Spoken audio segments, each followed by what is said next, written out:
into so that you can speak. Mr. Clerk, roll call, please. Mr. Chairman, I can certify the attendance of all members of council with the exception of Councillors Crawford, Collier, Mulcahy, Nicholson, and Watton. Councillor Crawford is here. Councillor Crawford is here. Thank you. Okay. Councillor Tyler Moran is the alternate for Councillor Collier today. Okay. Members of council, declarations of interest. Councillor Mayor Carter. First of all, good morning, Chair. Great to be with you this morning. Sir, I make a declaration of pecuniary interest on the F&A report, item 3, 2019 F35. This is in regards to Bond Mary developments in the downtown core of Oshawa. I'm a BIA member, and this item includes financial terms that would impact as a member. I have my declaration form, sir. Good morning, and thank you. Okay, thank you. Any other declarations? Seeing none, we'll move on. For announcements, I'd like to start this morning. So good morning. There's energy in this room. I know that. Some of you may be wondering about the very large display of the single-use plastics outside headquarters today. The region of Durham is celebrating Waste Reduction Week this week from October 21st to the 27th with various activities including single-use plastics display outside regional headquarters. I'm sure everyone who visits the regional headquarters building today will stop, think a lot about the choices they make after seeing firsthand the mountain of single-use plastics on display here. What's particularly astonishing is that this display outside of headquarters represents 1/3 of the single-use plastics collected for recycling in Durham's Blue Box every day. Reducing waste and protecting our environment is everyone's business, not just today during Waste Reduction Week, but every day. If you take a photo and share the photo, be sure to include the hashtag Waste Reduction Week. Waste Reduction Week offers us the opportunity to reflect on choices we make and why we must continue to look for more solutions to the world's waste disposal problems. Thank you. We'll go to, I think the next person is Mayor Mitchell. Thank you, Mr. Chair, and following on your theme, I just wanted to mention that we opened the new hazardous waste facility, household waste facility this week in Clarington. It's a great facility, a reuse of the former police building, and it's joined there by Chair Henry and Mayor Foster. So that's a really good initiative. We all know this hazardous waste, the paints, the propane tanks, the aerosols, they all pile up somewhere, usually in our basement or the back of our garage, and they just sit there until we think of a way to get rid of them. But they present certainly a hazard to people of all ages, especially children, and in particular a hazard to first responders if they end up in a situation there. So we have to make those things easy to dispose of in a responsible way, and that's what this facility will do. So great job by our team at the region in terms of finishing that project on time and on budget, of course. It's a Works Department project. Secondly, as Chair Henry mentioned, this is Waste Reduction Week, and he mentioned the display outside. There's also, you'll maybe notice it today if you haven't noticed it, but there's a really neat thing down at our restaurant. Browns and the region have teamed up to create reusable containers. So for $5, you buy a reusable container if you're taking out food, bring it back, and then you get another one, and it's free.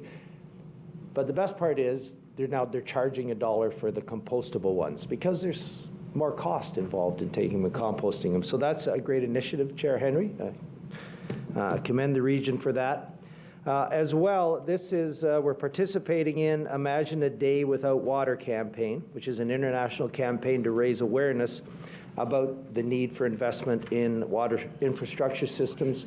We're so fortunate in Durham region, we can really take all kinds of healthy, safe water for granted, and we should appreciate that, and we should be sure to maintain that infrastructure and investment in place. We're asking our youth to participate in the Water Challenge. You can find the information under durham.ca/water challenge, and there's a saying I read that many live without love, but no one lives without water, so we should keep that in mind today. Not the love part, but the water part. So on that note, Mayor Mitchell, I believe this is your 43rd wedding anniversary was yesterday? It was yesterday, that's correct, 43rd. And my wife is a very patient woman. and I'm very fortunate to have a partner in life who you go through all those journeys with and sort of, I don't want to say grow up together because I'm not really on that path, but have a lot of fun together anyway. And anyway, that's enough of that. I don't want to do a willy woo here live on camera for those who are on the Law Council last term. Well done. Mayor Drew. Thank you, Mr. Chair. And I want to comment on Mayor Barton's incredible fashion sense this morning.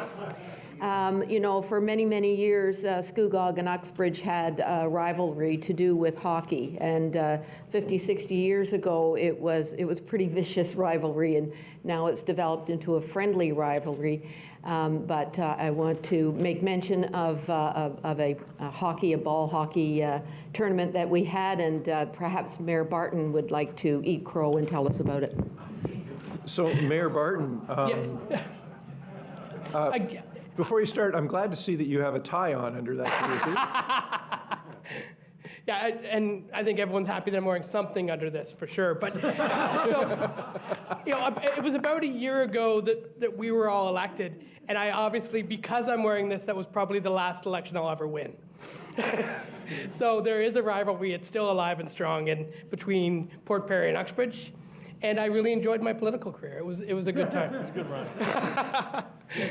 Congratulations. Thank Other you. members of council. Councillor Tito Dante, Mayor Pietro. Thank you, Mr. Chair. I think in light of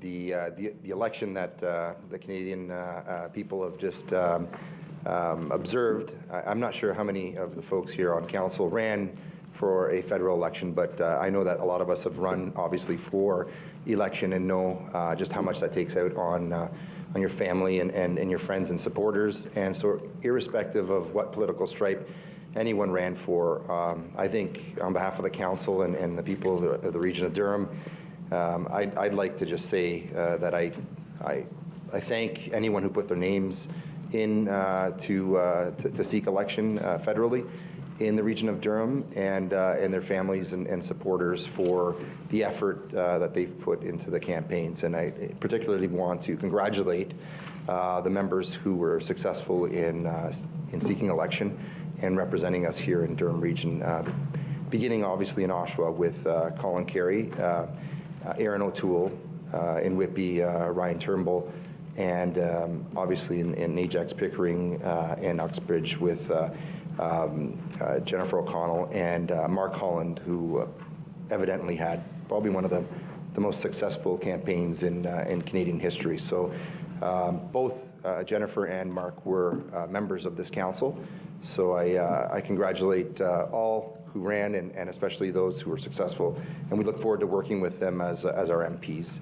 So thank you very much for that opportunity, Mr. Chair. Thank you. Any other members of council? Seeing none, I just want council to know that I did reach out to Councillor Chapman and expressed our thoughts on the loss of his brother Alan, and you know, our thoughts are with him today and his family. Members of council, seeing no more announcements, we'll call for presentations. We have Melissa Hutchinson, Manager of Population and Health, and she's here to talk about the opiate crisis, a complex, multi-phase health and social issue.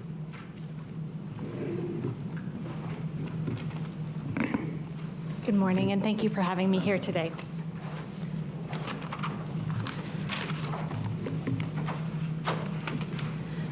The opioid overdose crisis is a very complex health and social issue.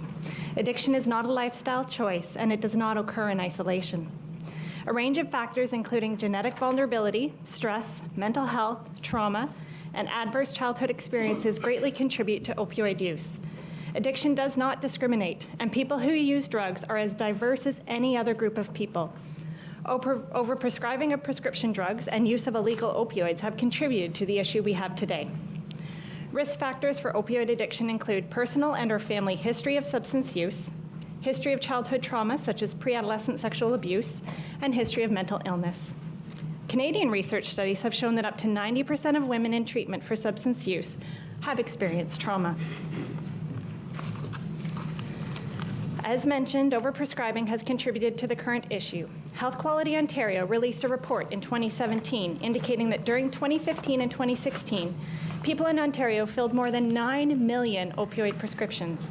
As well, it is estimated that between 8 to 12% of those individuals will develop an opioid use disorder. Although increased availability of prescription opioids fueled the overdose crisis, this does not adequately explain the situation, nor does it fully explore the source of the demand for these medications. As seen in this graph, trends over the past 3 years have shown a decline in opioid prescribing rates across the province as well as the Central East Lynn. Yet opioid overdose rates have not declined, and in many areas they continue to rise. While increased opioid prescribing for chronic pain has contributed to the crisis, factors such as reduced economic opportunity, poor working conditions, and financial poverty are root causes of the misuse of opioids and other substances. Poverty and substance use problems operate synergistically. The 2018 Everybody Counts report provides a snapshot of homelessness in Durham Region based on enumeration activities conducted during a registry week and point-in-time count. And in 2018, there were 291 individuals experiencing homelessness in Durham Region. Most individuals surveyed were staying in an emergency shelter or experiencing hidden homelessness. 13% of individuals surveyed were unsheltered, 79% were single adults, and 31% identified struggling with substance abuse. The relationship between social and genetic factors are also important to consider. Research shows that individuals living in low socioeconomic neighborhoods were more likely to develop chronic pain after a car crash. This is in part because people convert social stress and anxiety into physical pain. It is not uncommon to see poorer neighborhoods and communities being dominated by manufacturing or jobs that are dangerous or physically demanding. On-the-job injuries can give rise to chronically painful conditions, potentially resulting in a downward spiral of disability, job loss, poverty, and substance use.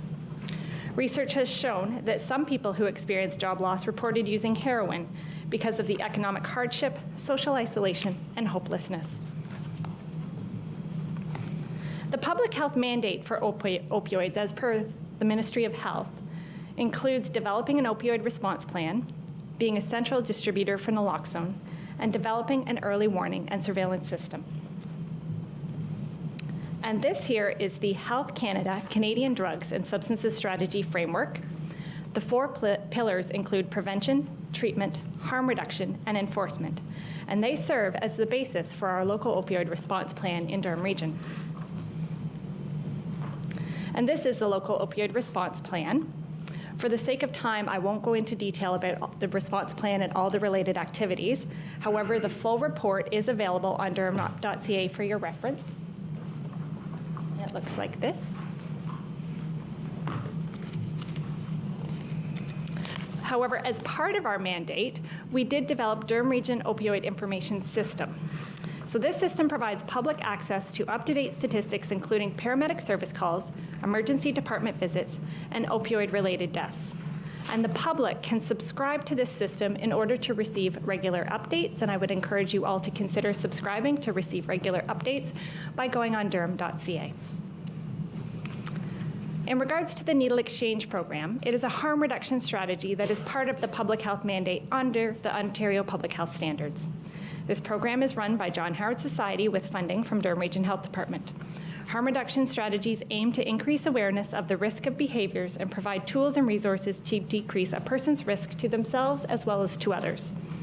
A really important aspect of harm reduction is that success is measured in terms of individual and community quality of health, not in the levels of substance use.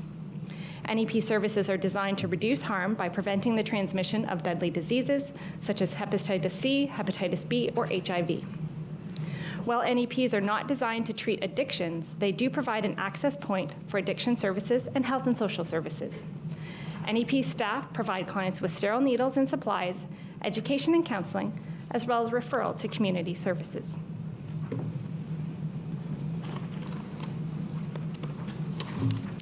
The benefits of a needle exchange program include lower numbers of contaminated needles in the community, reduced prevalence of new infectious diseases such as HIV, increased access to education and drug treatment, increased access to testing and diagnostic services, and increased communication with hard-to-reach populations.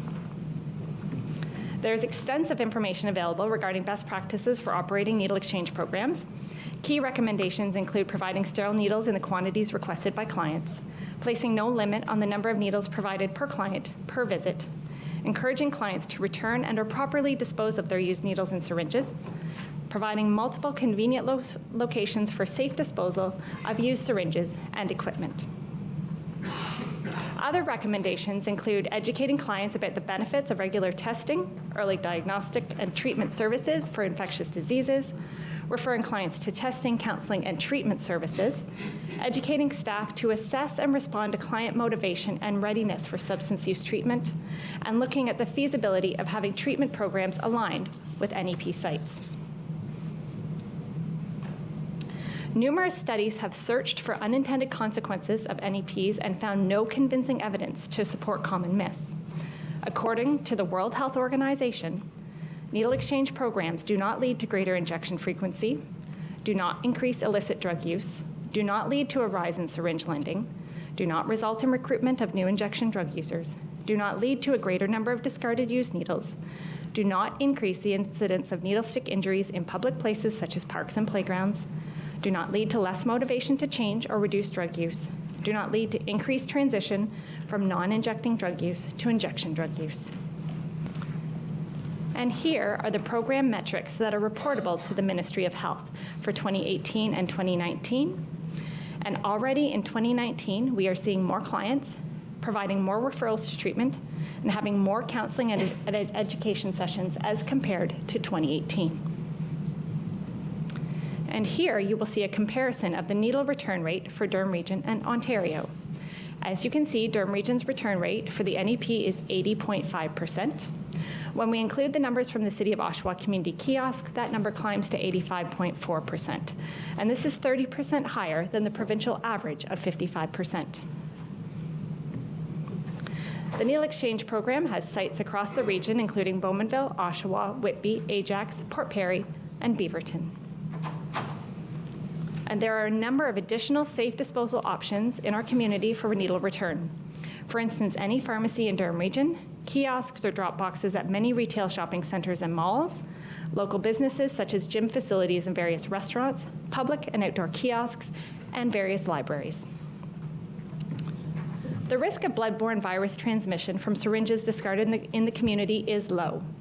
Globally, there have been 2 case reports of hepatitis B virus and 3 of hepatitis C virus transmissions, and no reported transmissions of HIV following injuries by needles discarded in the community. This graph will show you a comparison of HIV rates over the past 12 years for Toronto, Ontario, and Durham. As you can see, Durham is the line on the bottom. It's in blue, and we have very low HIV rates. In addition to harm reduction services, public health work is most often focused on upstream efforts to promote health and prevent disease to improve the health of the population. Services are interconnected and focus on the following areas. Healthy Growth and Development provides services focused on infants and child health, including home visiting programs and parent support. Infectious Disease Control and Prevention provides case and contact management to reduce the burden of communicable diseases. Vaccine-preventable diseases provide services to reduce or eliminate the burden of vaccine-preventable diseases, including hepatitis B.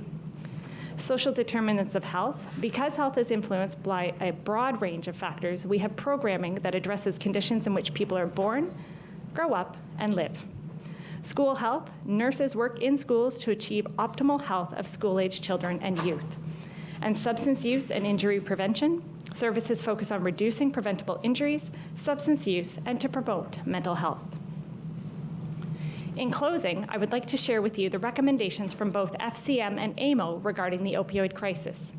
FCM has called for a pan-Canadian action plan to address the opioid crisis.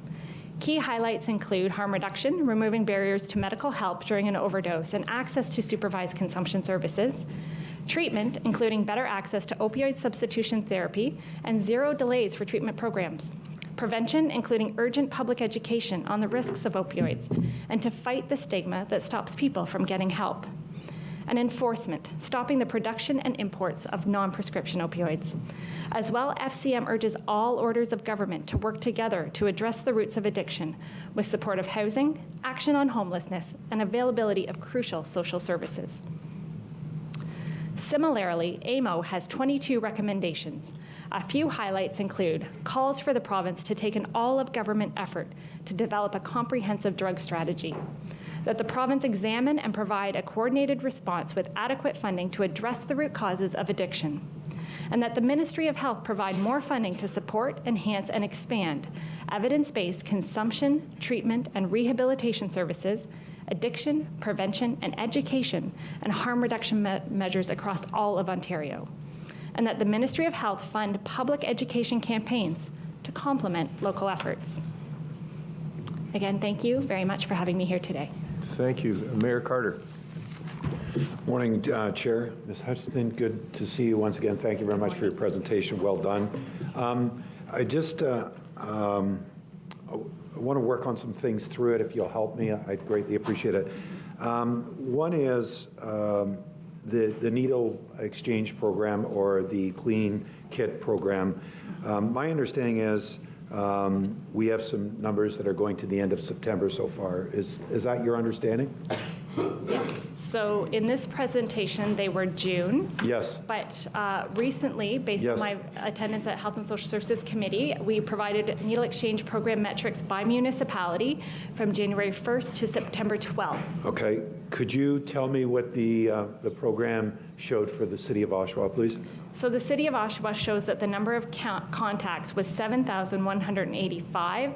Needles in was 347,844. Needles out was 388,357 with a return rate of 90%. Okay, so that's 380,000 syringes and kits going out the door. Is that correct? Yes. Could you tell me, without telling me, what municipality is the second highest and what their number is, please?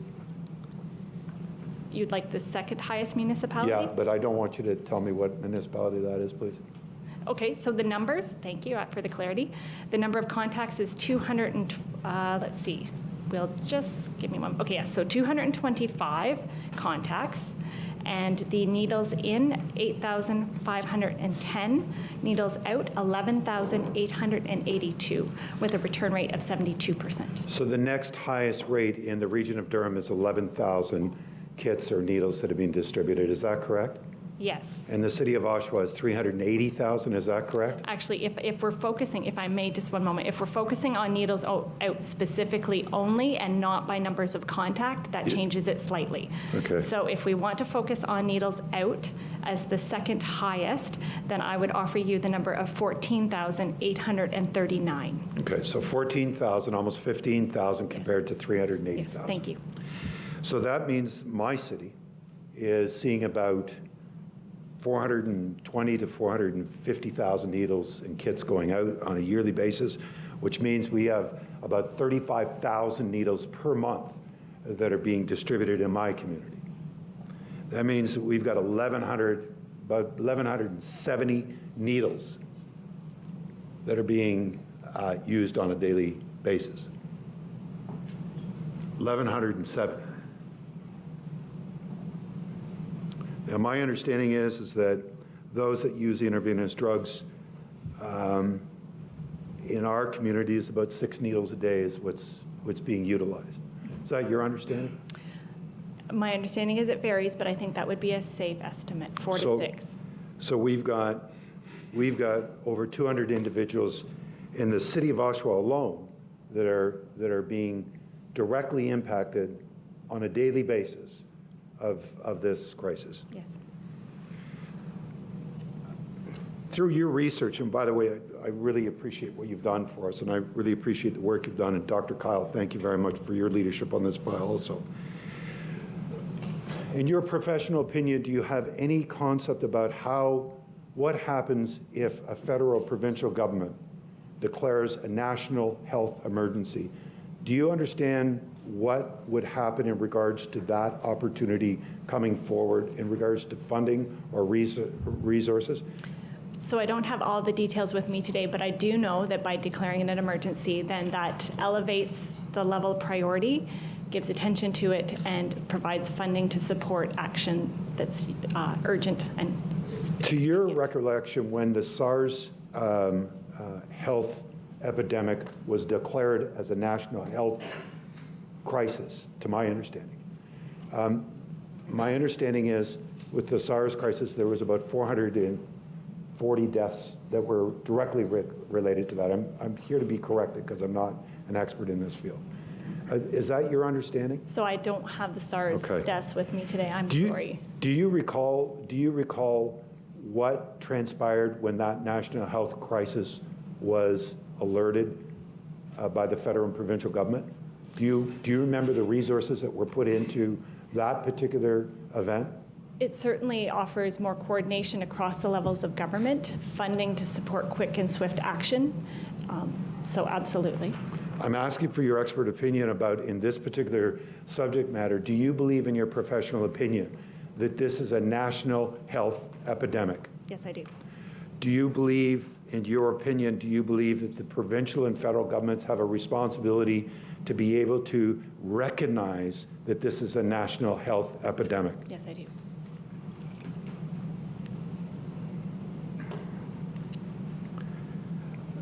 In your journey through your profession and your expertise in regards to this particular file, have you found a best practice anywhere in North America that is seeing success in regards to making inroads in regards to this particular health epidemic that we're seeing in the region of Durham? So we do have a lot of best practices to guide us in how we're dealing with the opioid crisis. So it's not for a gap of information. We certainly do have that. But I would say that success right now is to maintain the numbers. So we're not seeing anyone who's getting the numbers down dramatically. We are all trying to maintain them and prevent them from escalating further. But we certainly have best practices to guide us and know what a comprehensive approach to getting this under control is. To your understanding, based upon your expertise, are you aware that 12,000 Canadians in the last 2 years have lost their life in regards to this health epidemic? Are you aware, or do you know, if this particular year, 2019, if those the numbers that I understand from the experts are saying that we will lose probably another 5,000 Canadians this year in regards to it? Is that your understanding also? Yes. Yeah, projections are to maintain, so we are going to continue to see lives lost. Do you believe that Ontario's numbers are increasing or decreasing based upon your expertise? Ontario's numbers continue to increase, just like all other regions across Canada. And in Durham region, we are similar to Ontario numbers in many cases. Okay. Are you aware of the amount of overdose calls related to this health epidemic in the region of Durham? Do you have any idea what that number may be? I can offer you paramedic calls. Yes, please. So from January 1st to September 21st, we received 443 calls related to suspected opioid overdoses. This is higher than 2018, which was 279 calls for the same period. In all of 2018, it was 423 calls. So Thank you very much. And that's just our EMS calls. That's not our local fire departments that are responding to many of these calls, correct? That is correct. We do maintain very close partnerships with our fire services. They tell us narratively how active they are, but my understanding is when paramedics and fire arrive on scene, if they are at the same time, paramedics will take care and control over the case, and that will now count as their call. Are they providing that information to your department so that we can heat map it and truly understand if there's trends? Good. That is correct. I'm glad to hear that. Are we also coordinating the calls with Durham Regional Police also that are related to this health epidemic? So the Durham Region Police Services is another very valued partner on our task force. They are working with us side by side to address the situation. Their numbers, though, do not feed into our heat map. That is just paramedic calls alone, but we are working very closely on our numbers. I've asked you this question before, I think, in Health and Social Services. Have you heard of a book called American Overdose at all? You did mention it. I have not read it, but it's on my list. There was an interesting stat that was in there that I find really interesting. The powerful opiates that are now out on the market at this particular time, there's a statement in there that even if you're not an individual like myself that is an addict and a recovering addict, then many individuals that are exposed to these powerful opiates today, that it could be as least as 3 days when an individual can actually become addicted to the dependence of an opiate. Is that your understanding also? So I can tell you that it varies per person, but yes, rates of addiction, it does not take long for an opioid dependency to occur. To my counterparts, they were kind enough to be able to get me the numbers on SARS cases, 438 SARS cases, 44 deaths. Great, thank you. So I appreciate my colleagues there. I guess I'm going to ask that you could make yourself available to come to all local councils to be able to present this information. Is that correct? I would be pleased to. All right, and I want to make sure that, Mr. Chair, that's my questions. I know that I'll speak to the resolution that is part of the Health and Social Service package, and I'll be pulling that a little bit later on. But we just came out of a federal election, sir, and not one word about this national health epidemic. I thank you for your work, Dr. Kyle. Thank you to you and your team for your work and those in social services. Thank you for your patience, Chair. Any other members of council with questions? I have one. During your presentation at the Health and Social Services Committee, I asked you a question about the relationship with the loss of blue-collar jobs in communities around Ontario, where we've seen a decline in manufacturing and the increased use in opiates. Do you or can you relate to that and see that increase? So the data we have, because we need large counts to be statistically significant, looks to American data, but it's very similar to the blue-collar work here in Ontario, steel working manufacturing. And they did see that when there was a few towns that were heavily dependent on their steel manufacturing, those plants closed, and they saw a significant increase in opioid and heroin use. Members of council, any other questions? Great presentation. Thank you for being here this morning.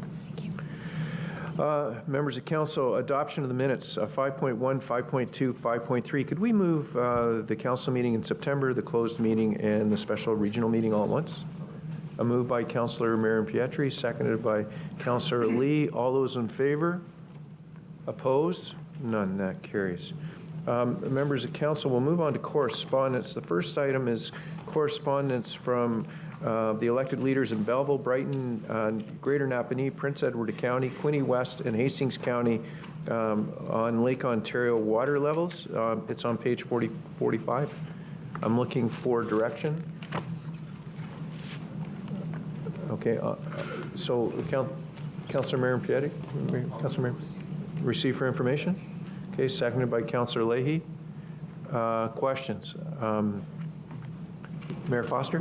Thank you, Mr. Chair. So I can certainly support that. One of the challenges with this, I know that if you talk at CLOCA, CLOCA has a distinct opinion. I've reached out to the Joint Committee. They're exceptionally busy, but I'm wondering if there's value in getting some additional information on this. So on the one hand, we've got these mayors, concerned that, the level of the lake is being manipulated significantly. On the other hand, I'm hearing that the dam will have a minimal impact, minimal being, centimeters as opposed to feet. So I don't know. I'll leave it open to other members here as to whether it might be worthwhile having a presentation by CLOCA. It'd be even better if someone from the Joint Commission could come forward and maybe even it works, I don't know. But if there's an appetite for that, if not, that's fine too. Okay, Mayor Mitchell. I think that's a great idea. I know I talked to Chris Darling yesterday at CLOCA, and there's a statement in this letter that this is not related to climate change, that it's human caused. So CLOCA's opinion is the opposite of that, that this was triggered by multiple extreme weather events which are completely related to climate change. So that's the objectionable line in the letter. So I'm glad it's only being received and not endorsed, but I think Mayor Foster's suggestion of to hear from CLOCA on this, because it's certainly very, very politicized now, and there's very different opinions on it. Yeah. Okay, seeing no other hands, the motion is to receive for information. Okay, seeing no hands, I'll call the vote. All those in favor? Opposed? None, that carries.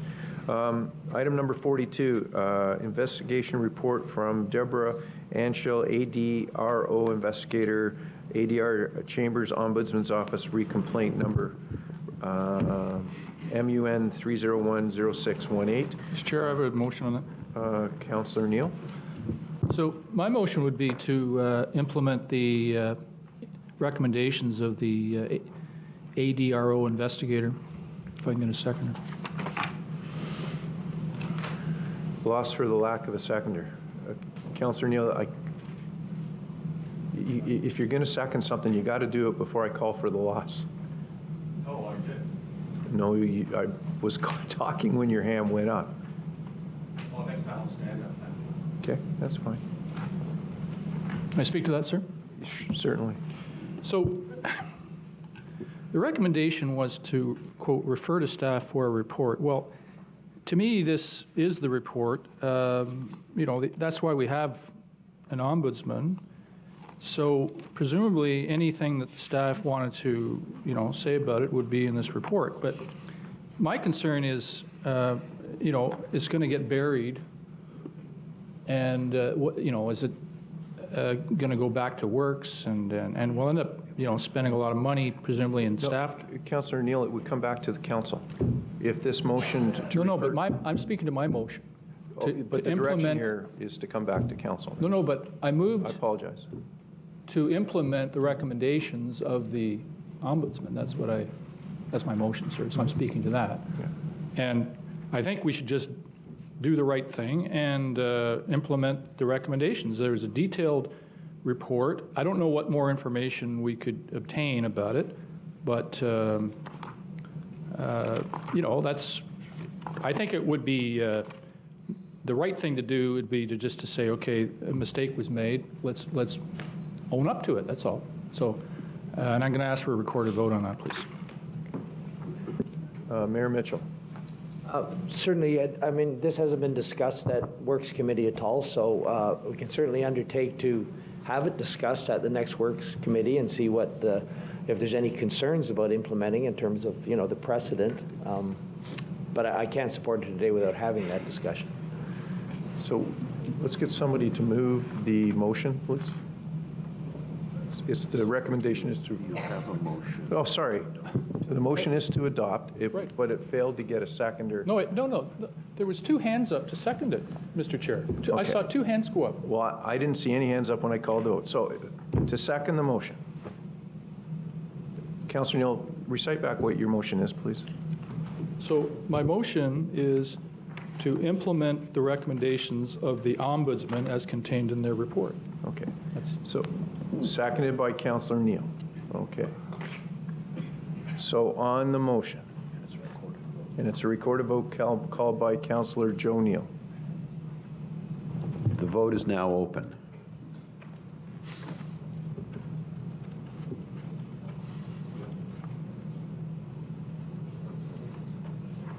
Councillor Leahy. The vote is now closed. Okay, the motion is defeated. The motion to refer to staff. Sorry, moved by Councillor Smith, seconded by Councillor Ryan. Excuse me, one second.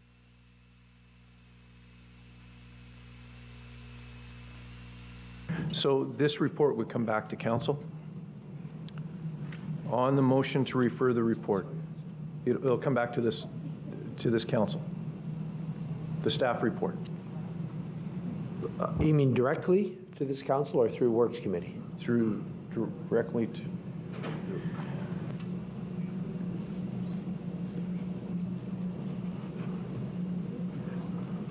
so, okay, so currently when reports come from the ombudsman, they come right to council. Okay. So this would come back to council. Okay. Now that it's been defeated, it would take 2/3, right? Okay, all those in favor? The seconder on the motion was Mayor Ryan. Okay, we're good? On the recommendation to refer to staff, all those in favor? Opposed? None, that carries. On item number 43, correspondence from the Association of Mr. Municipalities. Chair, I have a motion for you on that, and that's to endorse the AMO's report to the Attorney General on liability and insurance cost reforms. And I do that as it is a time-sensitive motion because it needs to go in prior to November 1st. Okay, so I'm looking for a seconder. Councillor Leahy, all those in favor? Opposed? None, that carries. Thank you. That covers correspondence. We have one delegation, the delegation of Mr. Greg Malash, Oshawa resident, report number 2019-F-33, long-term financial planning framework for the region of Durham. It's item 9.1 under committee reports. We need 2/3 to hear Mr. Malash. So a motion by Councillor John Neal to hear, seconded by Councillor Marion Pietri. So it will take 2/3. I need to see everyone's hands. All those in favor? Opposed? None. Mr. Malash, when you're ready, you have 5 minutes, sir. Thank you. Good morning. As I mentioned in my delegation request, I will be speaking about the recommendations by your Finance Commissioner within Report 2019-F-33. The recommendations primarily pertain to the redesignation and reallocation of the $246 million within the General Levy Stabilization Reserve Fund. The overall recommendation is that the $246 million be split into 3 areas. I have some comments and some questions on the recommendations. $30 million will be used to establish new reserves or top up existing reserves. You can use your own judgment as to the propriety and level of funding for each of those reserves. Secondly, $50 million will be used to create a new account entitled Operating Impact Stabilization Fund, and I have several questions regarding this fund. First of all, how was the opening balance of $50 million determined? How will this fund be replenished in the future? Is this fund a replacement for the General Levy Stabilization Reserve Fund? And is the former General Levy Stabilization Fund, the General Levy Stabilization Reserve Fund was increased by an average of $33 million annually over the previous 4 years. If this continues, this new account will quickly be over $100 million. Thirdly, $204 million will be used to create a new account entitled Capital Impact Stabilization Fund. What is the purpose of this fund? Who can access it? What is the criteria for accessing it? And is it going to be replenished, or is it a one-time balance, a one-time fund? Now, most of the comments I heard from councillors subsequent to Ms. Taylor's presentation seem to express the concern that money held in reserves is not being used in a sufficiently expeditious manner or to the extent that the various municipalities and townships would like. This should be a primary concern for any new funds. Now, also, the existing General Levy Stabilization Reserve Fund represents only about 10% of your investment portfolio, which was valued at approximately $2.15 billion at the end of 2018. However, it should be noted that in 2017, the year before, the investment portfolio was higher. It was valued at about $2.5 billion. If you look at the region's balance sheet or statement of financial position, you'll notice that cash has increased from $59 million in 2017 to $435 million in 2018. This obviously requires an explanation. This is an amount of money in cash far in excess of what has been there previously. The $375 million increase is a potential significant source of funding for any new reserves, which could then benefit the municipalities and townships on an even greater level. Now, during her presentation, Ms. Taylor made reference to a one-time opportunity, and I didn't know what she meant. I think you should clarify exactly what she meant by that to ensure that you take full advantage of any new reserve funds that are set up, and you don't shortchange yourself or your community or residents. And that's the end of my presentation. Okay, thank you, Mr. Milosh. Questions to Mr. Milosh? Councillor John Neal. Yeah, I have there was a number of questions from Mr. Milosh to you, Mr. Chair. How are those questions going to be answered? Is staff going to answer those questions that Mr. Milosh brought up to clarify? Because they were good questions. So, I mean, how are they going to be answered? Okay, Ms. Taylor? If I may, I'm at the will of council. I can comment on a few of those now. I'm more than happy to meet with Mr. Milosh one-on-one and work through his questions as well. Thank you. Well, I'll leave it up to through you, Mr. Chair, of course. How would you like this to be done? I have met with the previous finance commissioner and the previous assistant to the commissioner, and one or two of the directors. They were always very helpful. And I could have done that in this case, but the reason I ask these questions here is so that you're all aware of it. I want you to, I don't want to have that information unto myself. I want everybody to hear the questions and everybody to get the answers. And by the way, as I normally do, I sent my delegation to Ms. Fleury, who keeps the minutes, and I also sent them to Nancy, so she has the questions. But I can meet with her, I can get my answers, and that's fine, but that doesn't educate or inform you. Well, if I get a copy of some kind of answers, then not to prolong this, Mr. Chair, but if that could be done, then because I'm interested in knowing what they are. So. It's the substantial increase in cash from 59 million to 435 that I would like to know why that happened, because as far as I'm concerned, that could have stayed in the investment portfolio, and that's an opportunity to increase the reserves that you're setting up. If you can answer that now, that'd be fine. Okay, good. Okay. To send all of those questions and the answers to members of council after you meet with Mr. Milosh? Certainly, I can send an email to Mr. Milosh and copy members of council. Mr. Milosh, would that be acceptable? That's great. Okay, thank you for your delegation. Thank you for your time. Further questions, though? Don't leave, Mr. Milosh. Oh, sorry. Mayor Carter, I saw your hand first. Yeah, just sorry. I was under the understanding that Councillor Neal was asking Ms. Taylor if that one question in regards to the cash, if she could just explain that in the public session right at this particular time. That's my understanding that Councillor Neal was asking for, Mr. Chair, and I'm just wondering if we could get that answer, please, sir. Ms. Taylor, is it possible for you to answer that question? Certainly, if I may. If I may, through the chair, I appreciate the opportunity. When we're looking at our investment portfolio, you have to look at it in combination with cash. And for our financial statements, at December 31st, that's simply an exact point in time. So if there were investments that hadn't been placed that were maybe placed in January, immediately after that. So generally, our holdings of liquid assets, you include those two numbers together, investments and cash, and make sure that that's what you're trending. The timing of an investment literally happens based on, when we have availability to do wire transfers, when the banks have the ability to place large investments. We take a look at what the market is doing, and if there is a little bit of a down slope right at that particular point in time, and the market is suggesting we're better to wait 30 days to place an investment, we would do that. So the timing of investments are based on what the best choice of decision is to be made to get the best return. So that may mean at various points in the year we have more cash at that particular date, and because December 31st is an exact financial reporting date, that's where you see that occur. Thank you, Mr. Chair. Okay, thank you. Thank you, Ms. Taylor. Please stay. Councillor Joe Neal. Yeah, thank you. Through you to Mr. Milosh. So I take it you spend time looking at our financial statements? I have the annual reports, which include the financial statements going back to the year 2000. Now, do they talk about unfunded liabilities? They do? Okay, and have you observed any, do you know what actually that amount is at the moment? Yes, I've looked at it. That's an entirely different thing.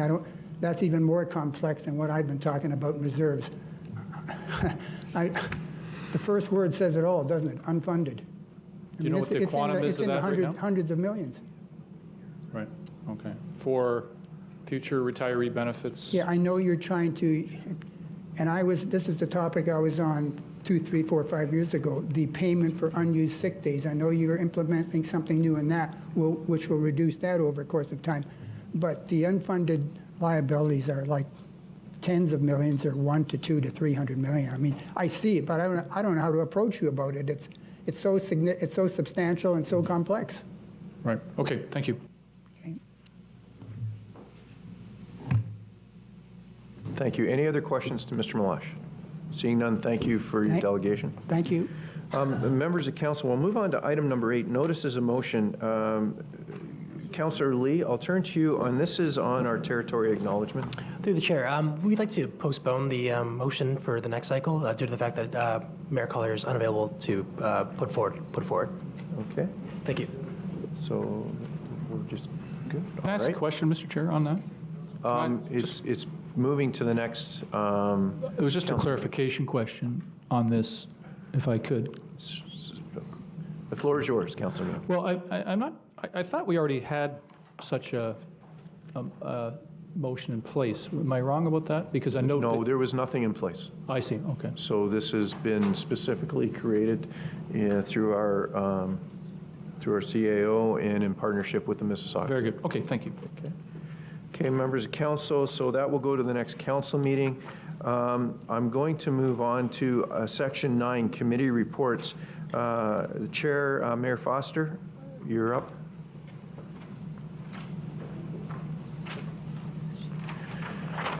Thank you. Moved by Mayor Foster, seconded by Mayor Drew, that the recommendations contained in item 1 to 7, inclusive of report number 48 of the Finance and Administration Committee, be adopted. I oppose, Mr. Chair. Okay, it's wait till the chair takes.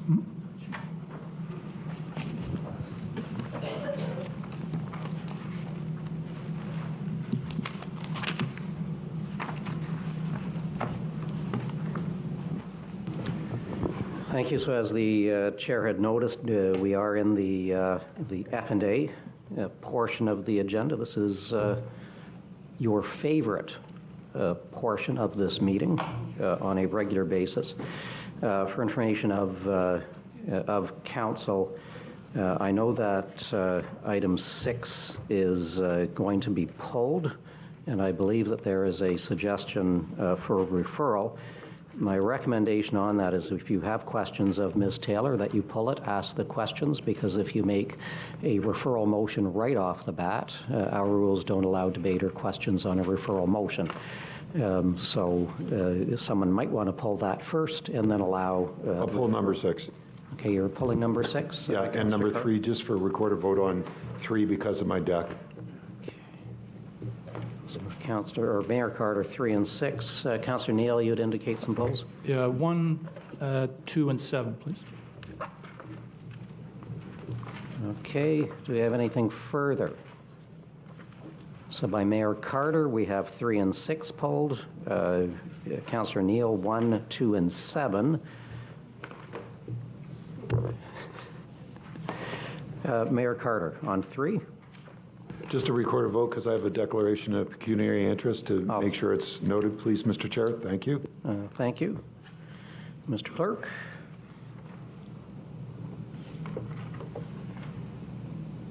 The vote is now open. So, Claire, I'm not sure what we're voting on, so what are we voting on? This is item 3, the request for deferral of regional development charges. Mayor Carter indicated a pecuniary interest by virtue of the fact that money's involved and he's a member of the BIA.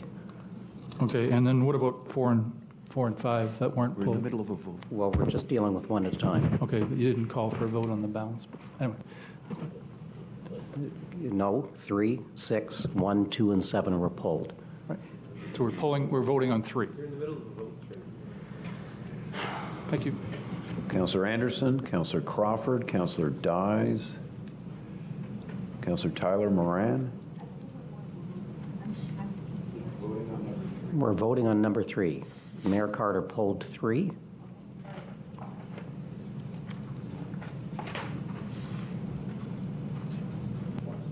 The vote is now closed.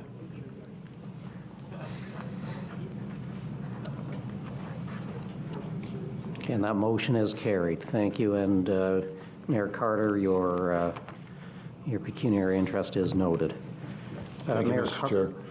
I pulled number 6. I do have a motion, but what I'll do is, if you'll come back to me, I'll make that motion at the end so that it doesn't stop debate on it, Chair. If there's other speakers to it. If there's no speakers, I do have a motion, sir. So it is pulled. Do we have questions of Ms. Taylor?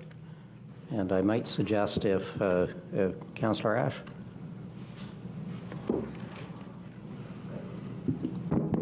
Thank you, Mr. Chair. My question is to Ms. Taylor, just to give her an opportunity on why we want it referred back to staff.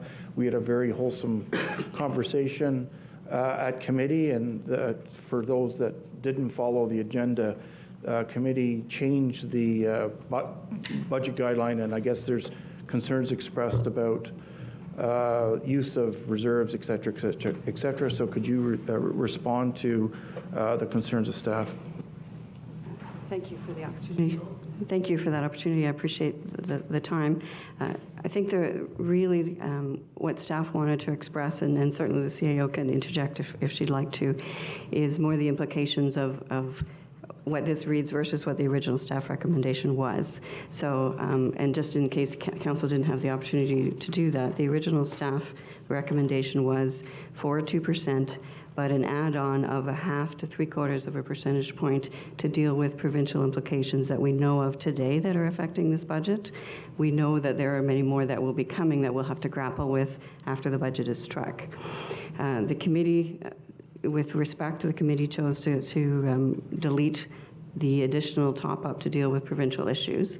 So that leaves council with a 2% guideline you're providing direction on today. And of course, we will come with whatever council direction is. In very high levels is a 2% guideline with a 1% guideline for police. And if we have to absorb, which these are pretty firm numbers, out of 1/4 percentage point to maybe point in that. So that would be things like proposed paramedics, proposed staffing to deal with some of the new issues in privacy, those kinds of things, all proposed staff for long-term care service delivery. So there are a number of those, but I'm not at the stage of being able to report to you exactly what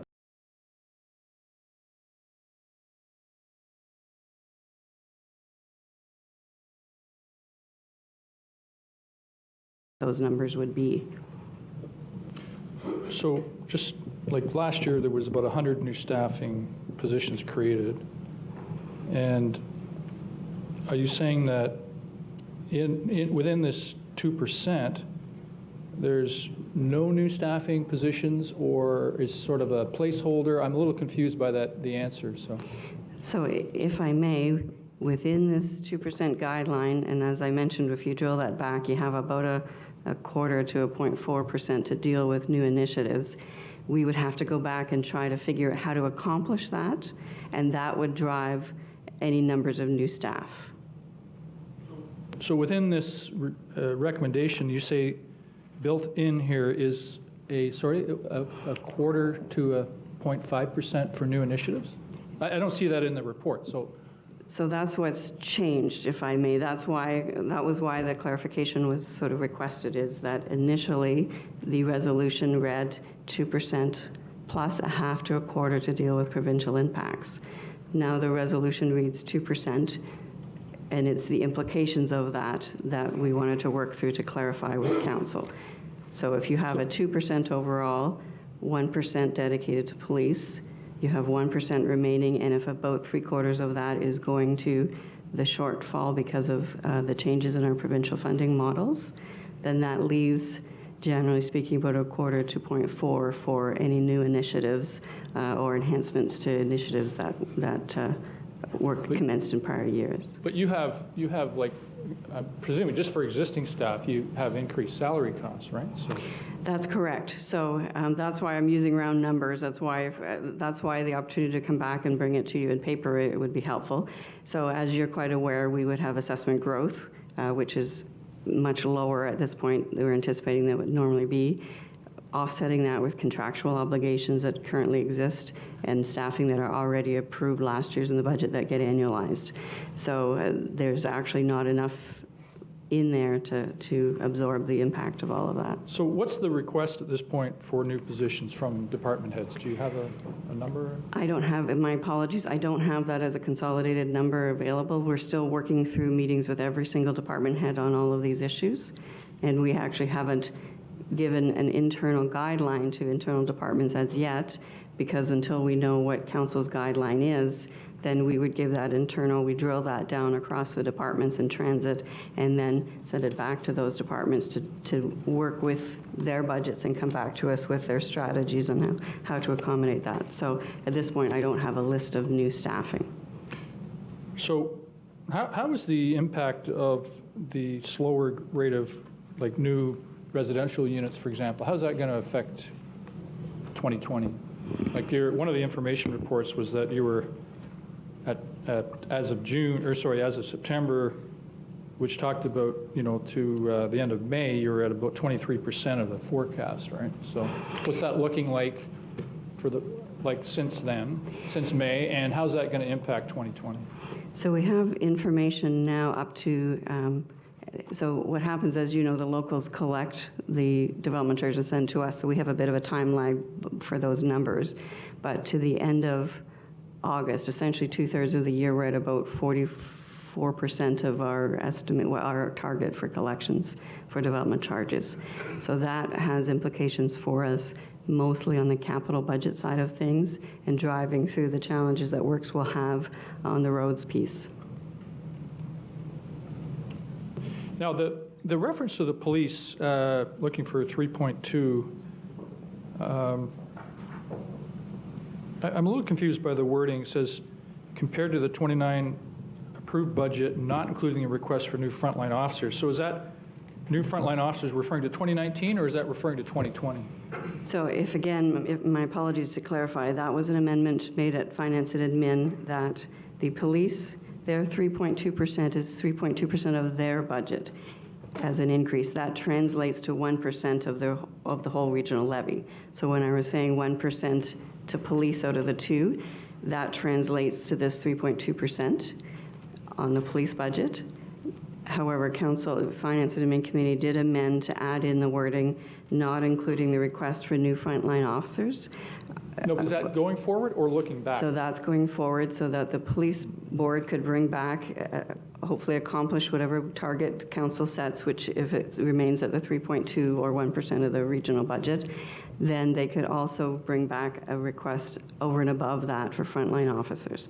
I'm paraphrasing, but they don't have to come up with, within their guideline, new frontline officers. That request can come over and above based on the amendment to the resolution.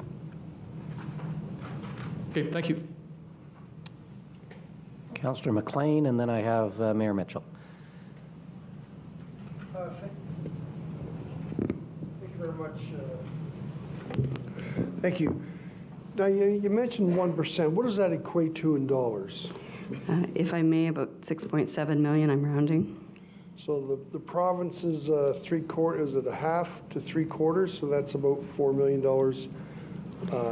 difference because of their new. And that's what we know of through the chair. Yes, that's what we know today. So the biggest piece of that is children's services, but it's itemized in the report. Children's services is the biggest piece of that. I think it sits at 2.2 million, as we know today. We're quite aware that there are a number of other issues that are still to be resolved that we're anticipating in 2020 to receive information on across the spectrum. So children's services received ahead of $2 million from the province with their new. So through the chair, the changing in funding formulas to 80-20 instead of 100% on the expansion plan, my apologies if I'm not quoting it correctly, resulted in a $2.1 million shortfall that will have to be made up by the regional side of the levy, or some councils are choosing to not to allow service levels to decline.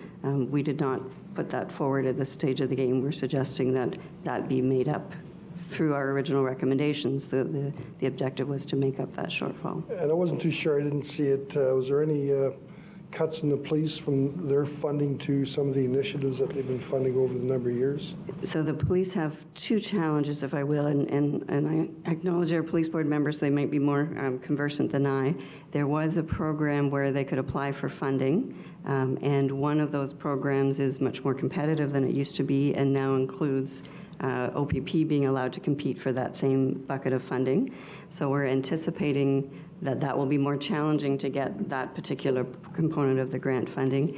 And I believe they've also, we've received confirmation of the 2019 prisoner transportation costs, but there's no commitment for 2020. So there's a risk factor there. There may be others. Those are the two that come on off the top of my head with respect to police. Okay, thanks very much. Is there like a one-page summary of $2 million for youth and all that's in here that I might have missed?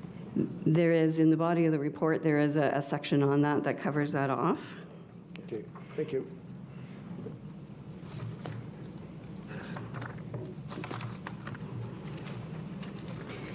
If I may, through the chair, it's page 102 of the Finance and Admin agenda, or page 10 of 14 of 2019 F38. Okay, we've got Mayor Mitchell next, and Councillor Ash, did you want to respond to the police or? No, Mr. Chair, I do have a question. My first question really wasn't a question, it was an opportunity for the commissioner to get on her feet and speak. So if you would allow me after Mayor Mitchell, that'd be helpful. Okay, Mayor Mitchell. Thank you. Commissioner, the report indicates an increase, a dollar increase of $68 to $75 to the average home, the average assessed value. So does the 68 reflect 2% and the 75 reflect 2.75? If I may, through the chair, the body of the report would reflect the 2.75. We didn't amend the body of the report to reflect the change in the resolution. So that would reflect all. So I'm just asking, it says 68 to $75. Why are there two numbers? If I may, through the chair, the original resolution recommended a range of either 0.5 to 0.75% to deal with the provincial issues. So we were hoping to have that range approved, and then we would finalize a lot of those numbers and see where it fell out. But in the impact per household, then we had to give you that range as well if we managed to get it to 0.5 percentage point, rather than 0.75 percentage point with respect to the provincial information. We're pretty sure that it's going to be at least 0.75 percentage point, but we were hopeful of what council could help us to accommodate. Okay, let me try once again. So is 2% $68? If I may, 2.5 would be 68, and 2.75 would be the 75. Okay, and what's 2%? Something less than 68. Sorry, if Director Pinko might answer that question off the top of her head. Just 1 second, please, through the chair. Couldn't hear that. Yeah, it's not that critical. You can work on it. My apologies. So hang on for half a second, Mayor. Did someone not have a calculator and give us an answer?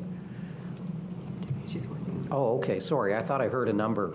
And the reason I didn't understand it is I didn't hear a number. Please, Mayor Mitchell, carry on. I just love grilling finance. Right. So my concern is that as soon as this committee recommendation was made known, Commissioner Siopas contacted me to say this is going to have a whole lot of implications that council really needs to know about before they approve it. We just cannot absorb the provincial costs inside the 2%. And I'm talking about the basic maintenance, basic safety issues, basic upgrades, emergency standby power, all sorts of things. So she just strongly urges, whichever way council wants to go, please refer it back so we can make sure you know the implications of what you're doing here. And we definitely don't know those implications here today, certainly not from the Works Department. So I really urge that this go back for that report. Secondly, I guess, you know, we all know we're in a really tight box in terms of revenue, and this is not just current to this government. This is historical. We have the worst deal in all of Canada in terms of revenue sources. We get 8 cents on the dollar. We're heavily dependent on senior government support, which goes up and down and around. But if we bury these provincial implications right now, then we're going to have to somehow explain, you know, why we did that, either because we need to raise the taxes or because we need to reduce critical services. So this is, for me, is really about transparency.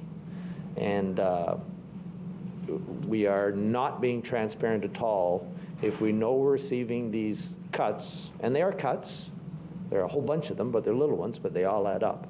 And I think we need to keep the focus on that, because that's what people need to understand, that there are implications to cutting us because we have nowhere else to turn. And if they're not going to give us more revenue tools, we got really hard choices to make, quite frankly, harder choices than they're making. So as a matter of pure transparency, I love the format the commissioners put this in. Let's tell the story like it is, and then let's move forward.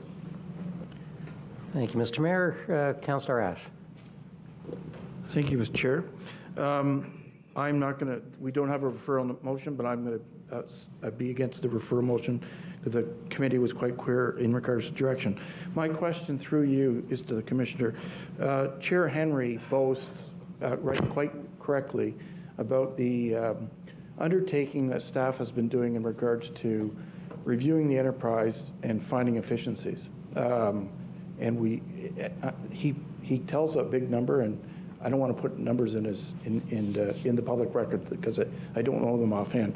But I think it's in the millions or tens of millions of dollars of opportunities for savings that you and all these other commissioners have found. Could you speak to the success in regards to what we've done in terms of review of the enterprise and the efficiencies we've found and where we go from there? And then after I get that, I'd like the floor back, Mr. Chair. So if I may, it's a CAO-led initiative. So through you, Mr. Chair, we are in the process of identifying a number of efficiencies. We have a consulting firm in through the Audit and Accountability Fund looking at efficiencies, and we will have somebody else working with us in terms of implementing them. There are some short-term hits and some longer-term projects where the savings will come up down the road. The big number that you're referring to is probably what we're doing in terms of optimizing use of headquarters. There was $140 million earmarked in the capital forecast for a new headquarters or an expanded headquarters.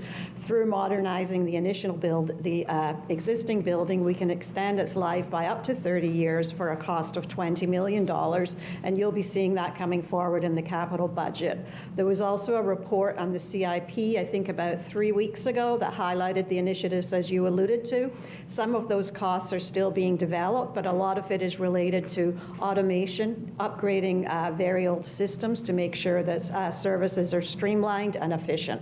All of that work is ongoing, and we will report back as part of the budget process and regularly on how we are achieving results.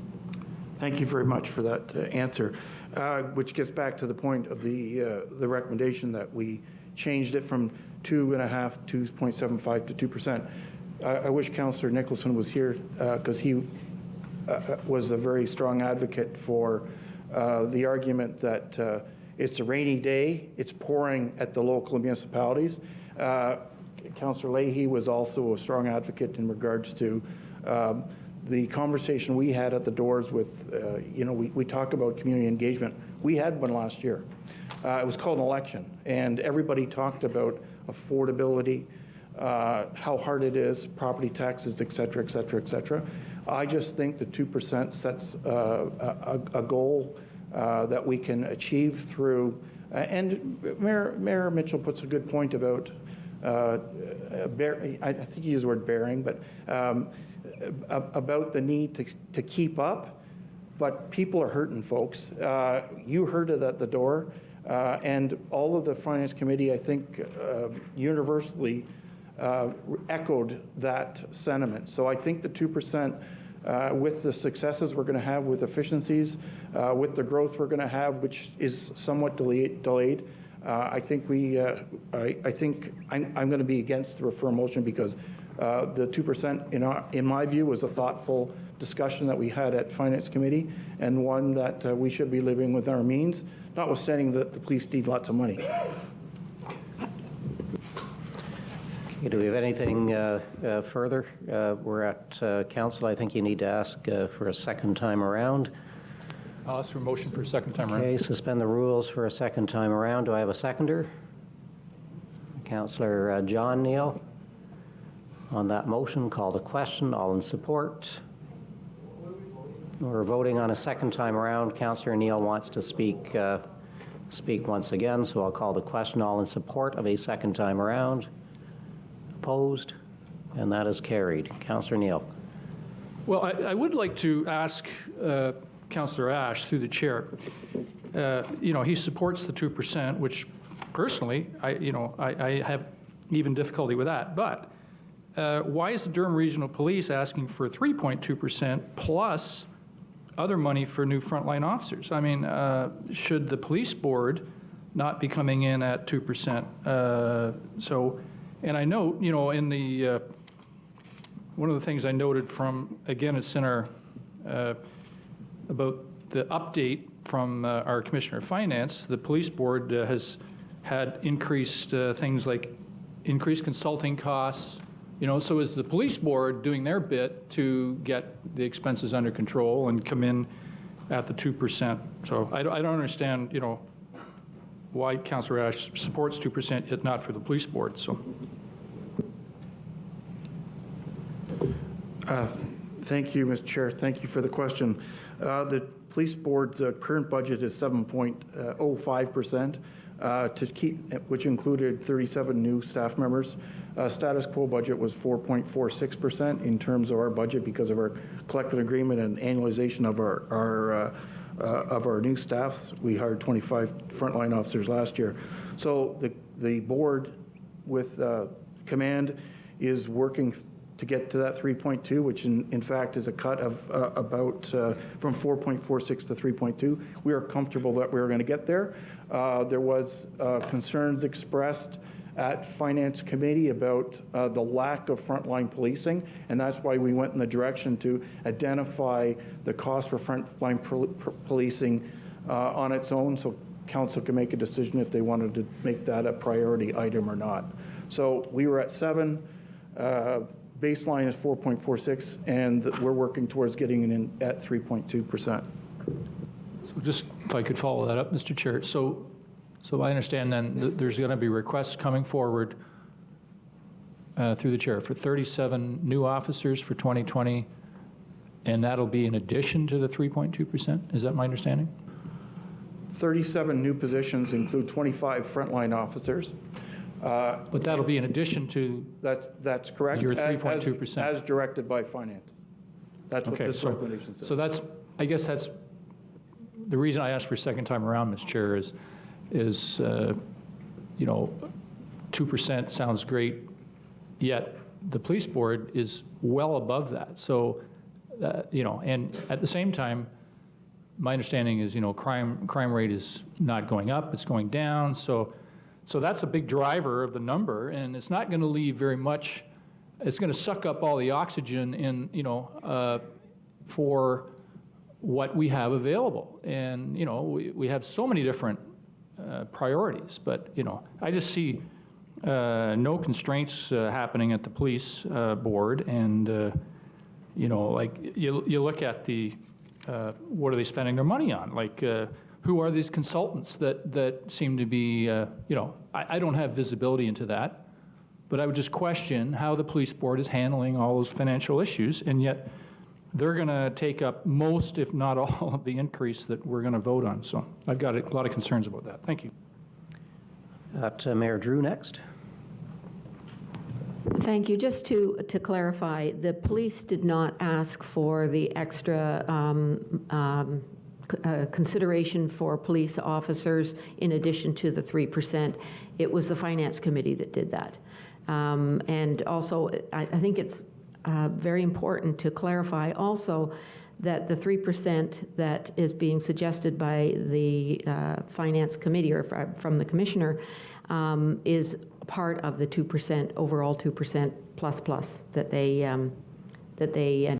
did in the first place. Do you want to confirm that? Yes, just to clarify, as I mentioned, the 2% is 1% for regional operations, including transit, less provincial implications, and 1% for police. So the reduction in the overall by reducing on the provincial side has been attached to the regional operations and transit side, not to the police side. So the 1% is preserved for the police side based on Finance and Admin Committee direction. We've got Councillor Leahy.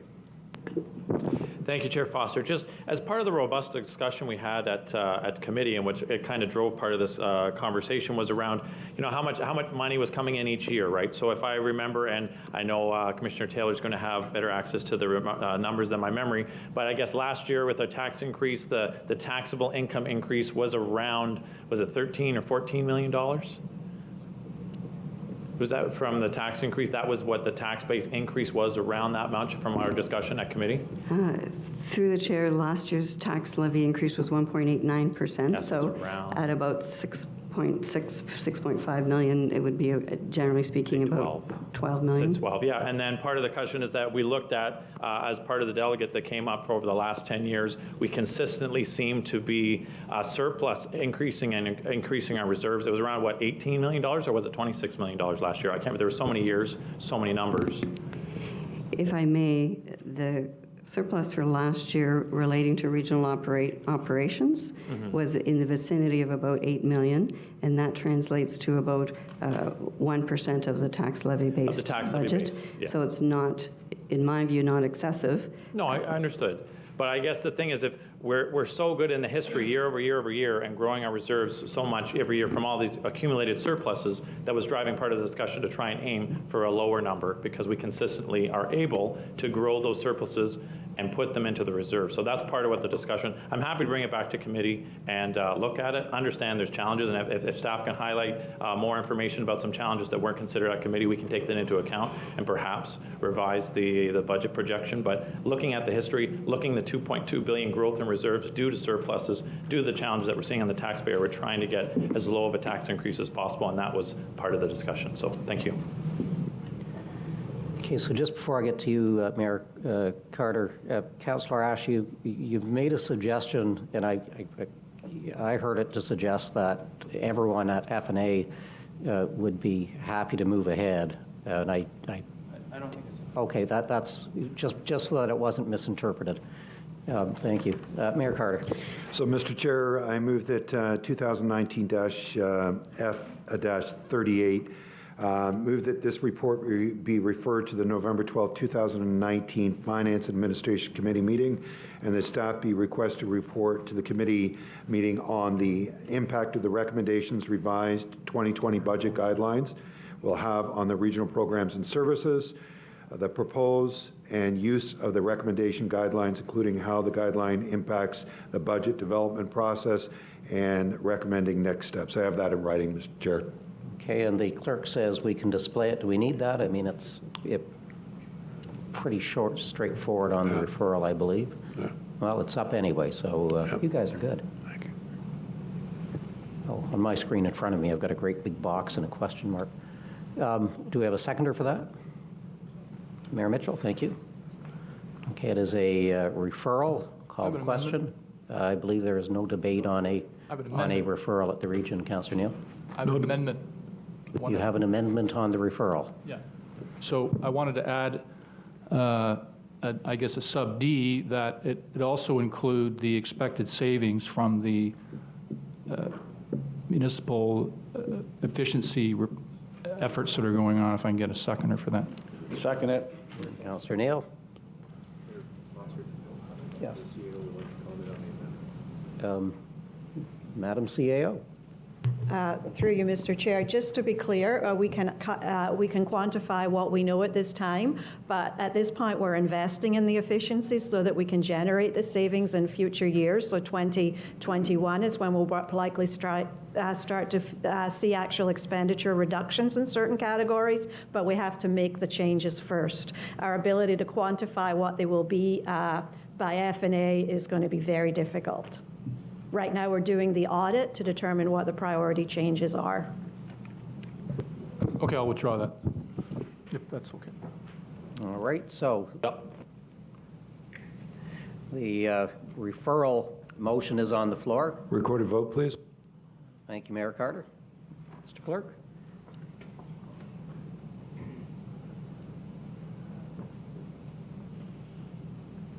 The vote is now open.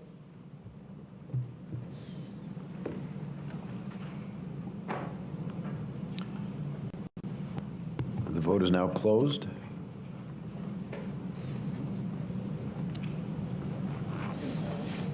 Okay, and that motion is carried. All right, the next item, Councillor Neal, you have item 1, 2, and 7. So on item 1. Yeah, I guess it's already on the floor, right? So there's no motion required, right? I can just speak to it? No, you don't, so it is on the floor. Right, You can okay, speak to it. thank you. So first of all, my first question, this is a long-term financial planning framework. My first question is, do you, through the chair to Ms.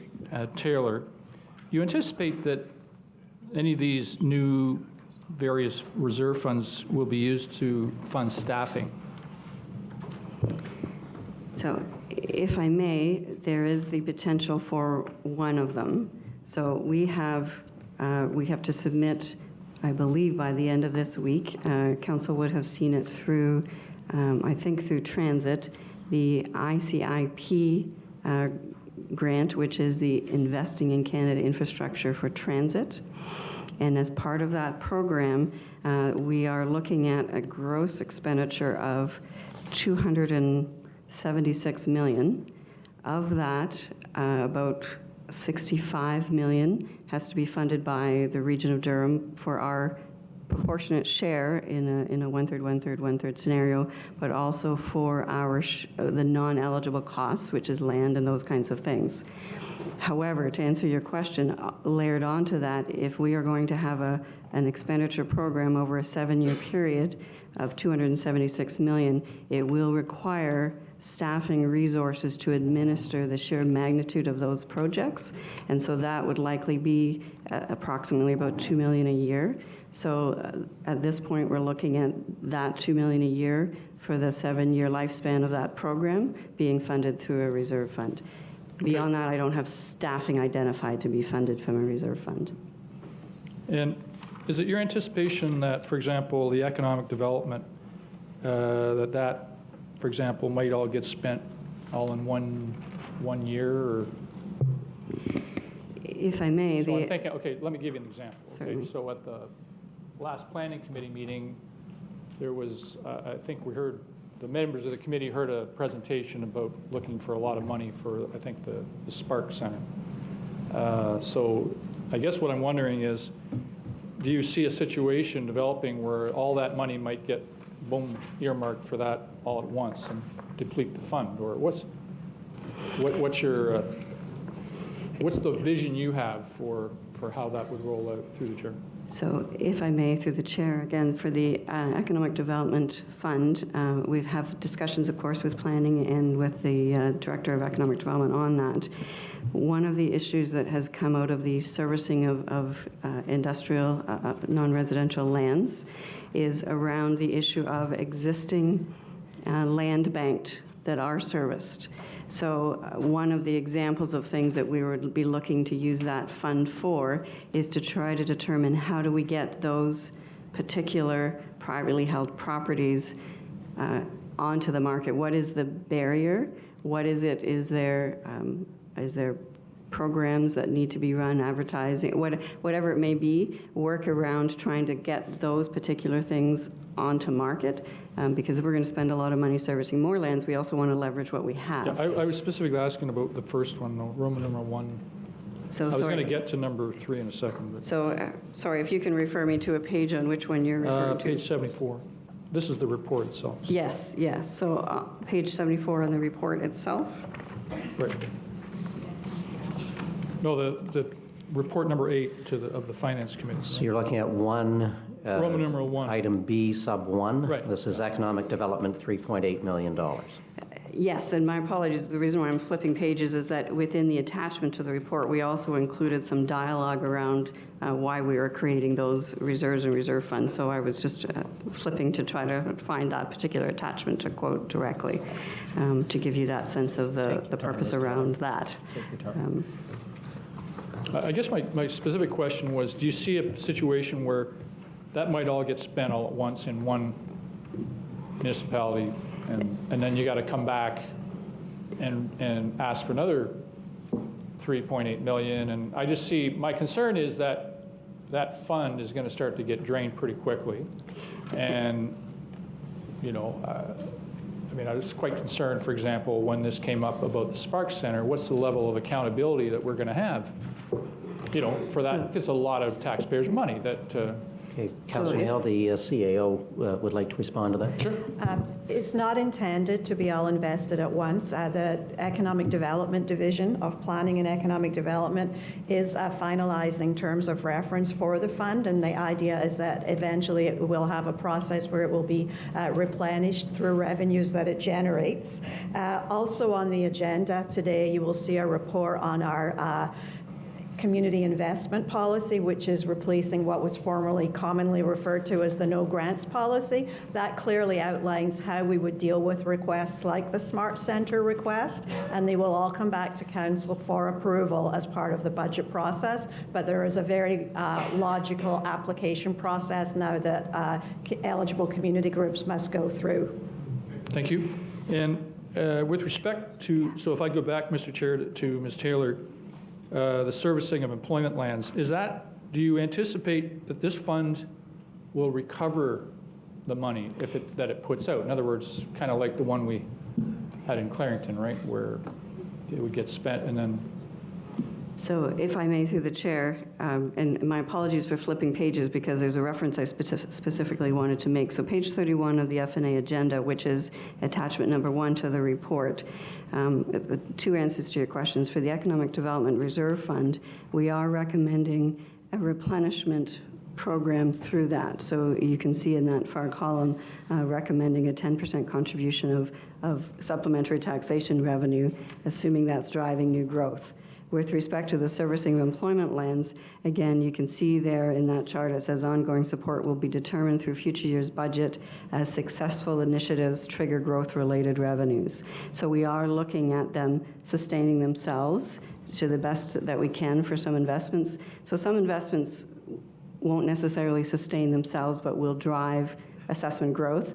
Other investments may be able to be repaid, which is what you were referring to, I believe, with respect to Clarington, where we might be able to recover those funds that are invested. So it would entirely depend on the scenario of those projects that are being brought forward and what opportunities might be presented with them. I guess my question is, if we're going to service lands, okay, and use that fund, should we not be recovering the money from the benefiting owners at some point? That's what I'm getting. I'm not saying we're going to replenish it from tax dollars, but I have a kind of difficulty with the notion that we would sort of, oh, we'll spend $10 million to service that land, and you know, good luck with that. You know, so should we not recover it back at some point? Maybe it'll be a couple years later, but as we did in Clarington, right?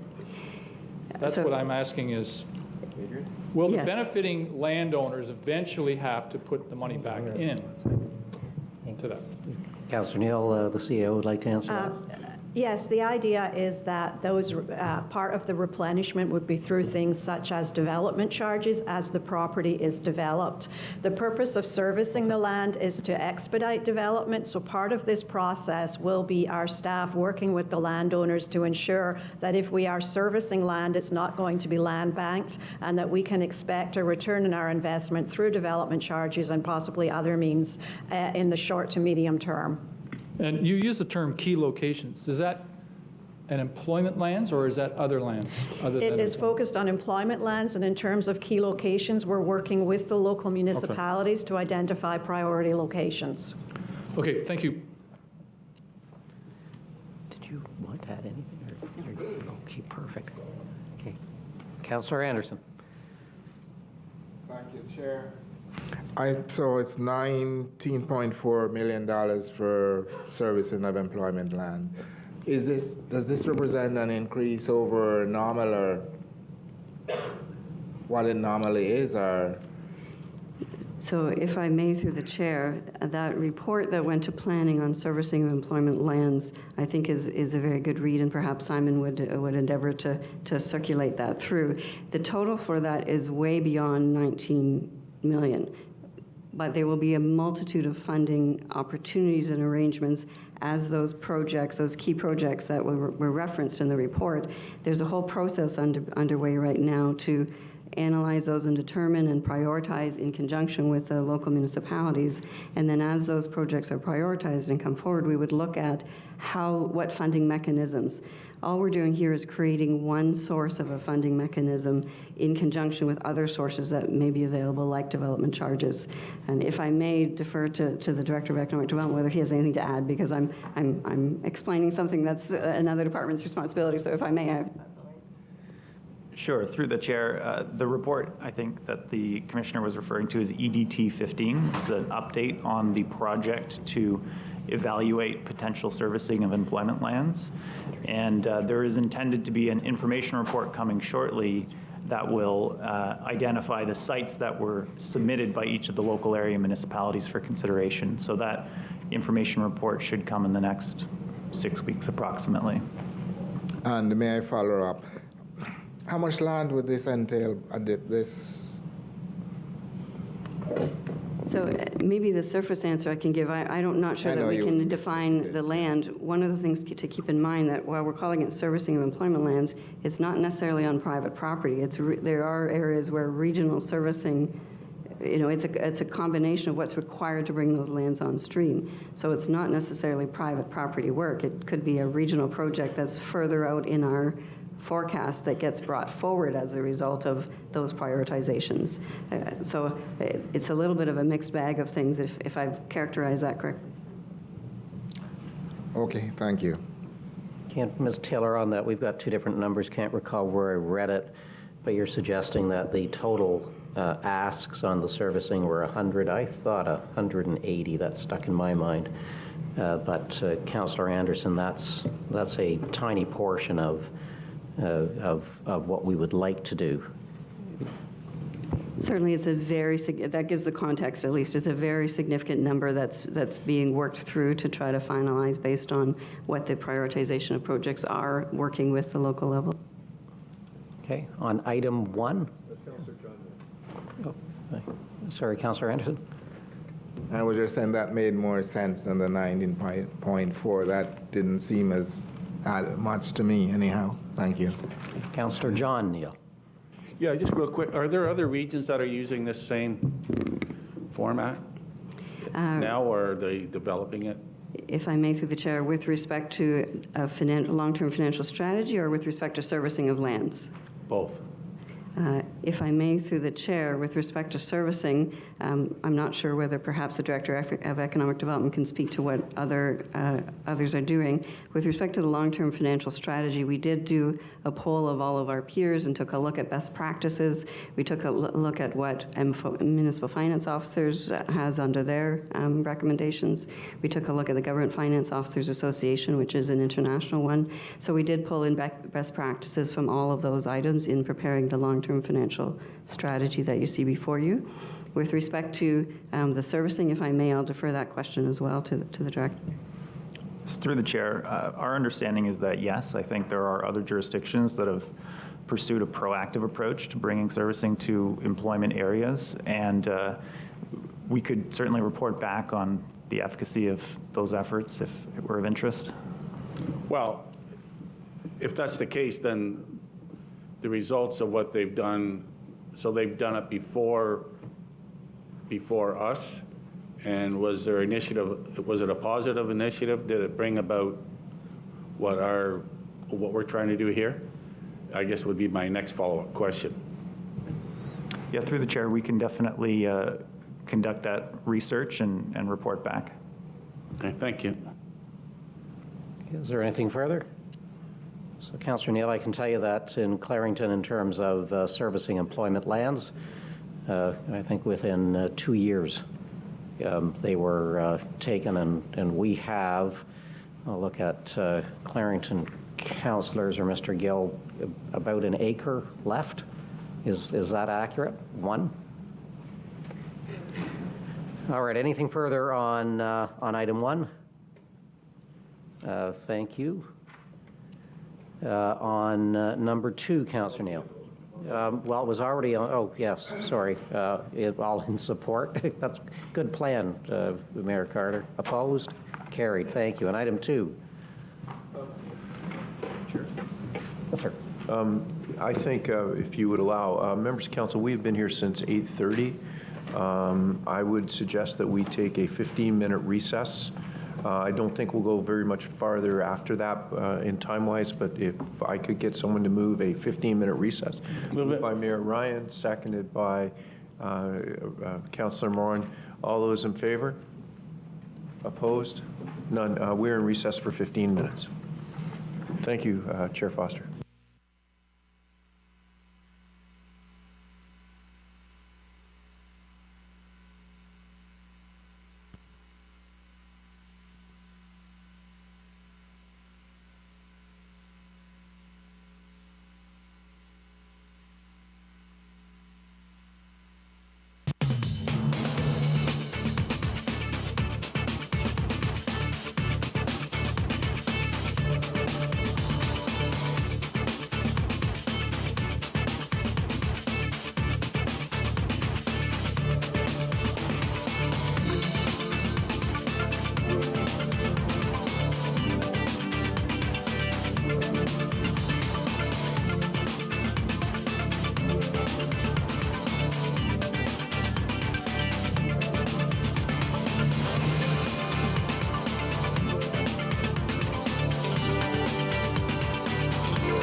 Councillor Anderson?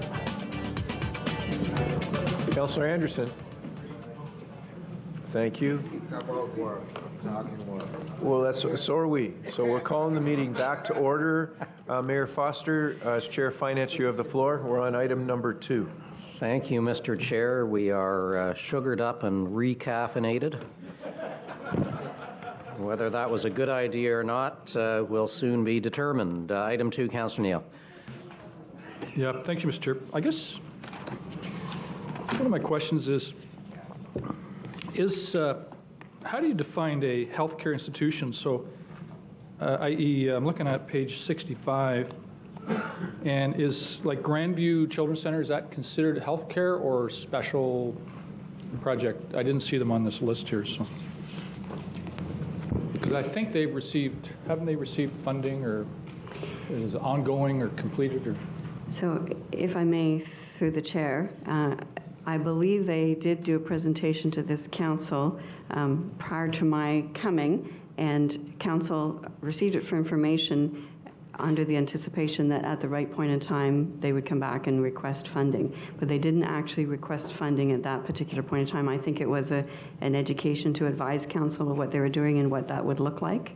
But they haven't actually come back to this council requesting funding. So now we would have them flow through this process. Healthcare institutions we are looking at to be defined as the hospitals, and I think we would have them come through under the broader community interest initiative. But Okay, certainly we could I seem to recall see. they actually got I seem to recall a budget where there was a line put in a budget. I've never, no, maybe I'm just going by memory. If I may defer to Director of Budgets, whether she has a history there. Through the chair, through the chair, they did come in and make a presentation at budget time, and the direction through committee and council at the day was to support the initiative but not approve a specific amount, and to wait to see where they had advanced, because at that point they weren't fully approved for funding from the upper levels of government, so they were to come back once that had been put in place. But through the chair, would they be considered a healthcare institution or something else? To Ms. Taylor. We could certainly take a look. I don't mean to give a non-answer, but we could certainly take a look at their submission when they come to us, and we can see which category it would fit in. And then section 4.8 of the actual report itself talks about 2019. It says the Spark Center was included in the 4.11 million 2019 special contributions for hospitals. How did they get the hospital funding? So if I may, through the chair, that may be just simply how this is worded. So built into the budget a long time ago, council built in base funding to accumulate for hospital purposes, knowing that there were going to be some significant contributions being requested and coming forward. So there is an annual tax levy draw for that purpose. And what happened in the 2019 budget is that a piece of that tax levy draw was redirected. So the reserve fund monies weren't redirected, but a piece of that annual allotment was redirected in order, because this was one time. So in order not to have a tax levy increase for a one-time item, a piece of that tax levy draw was diverted. So will that won't roll over into 2020 automatically? If I may, just to clarify, this particular Spark Center amount wasn't their annual ongoing funding. This was their request for looking at hubs, and my apologies, the Director of Economic Development has left. So this was, if I may, I'm not sure whether this is one that the Director of Economic Development can speak to, but the $325,000 that's quoted here wasn't for their ongoing support. It was for new initiatives. Consultants, what I recall.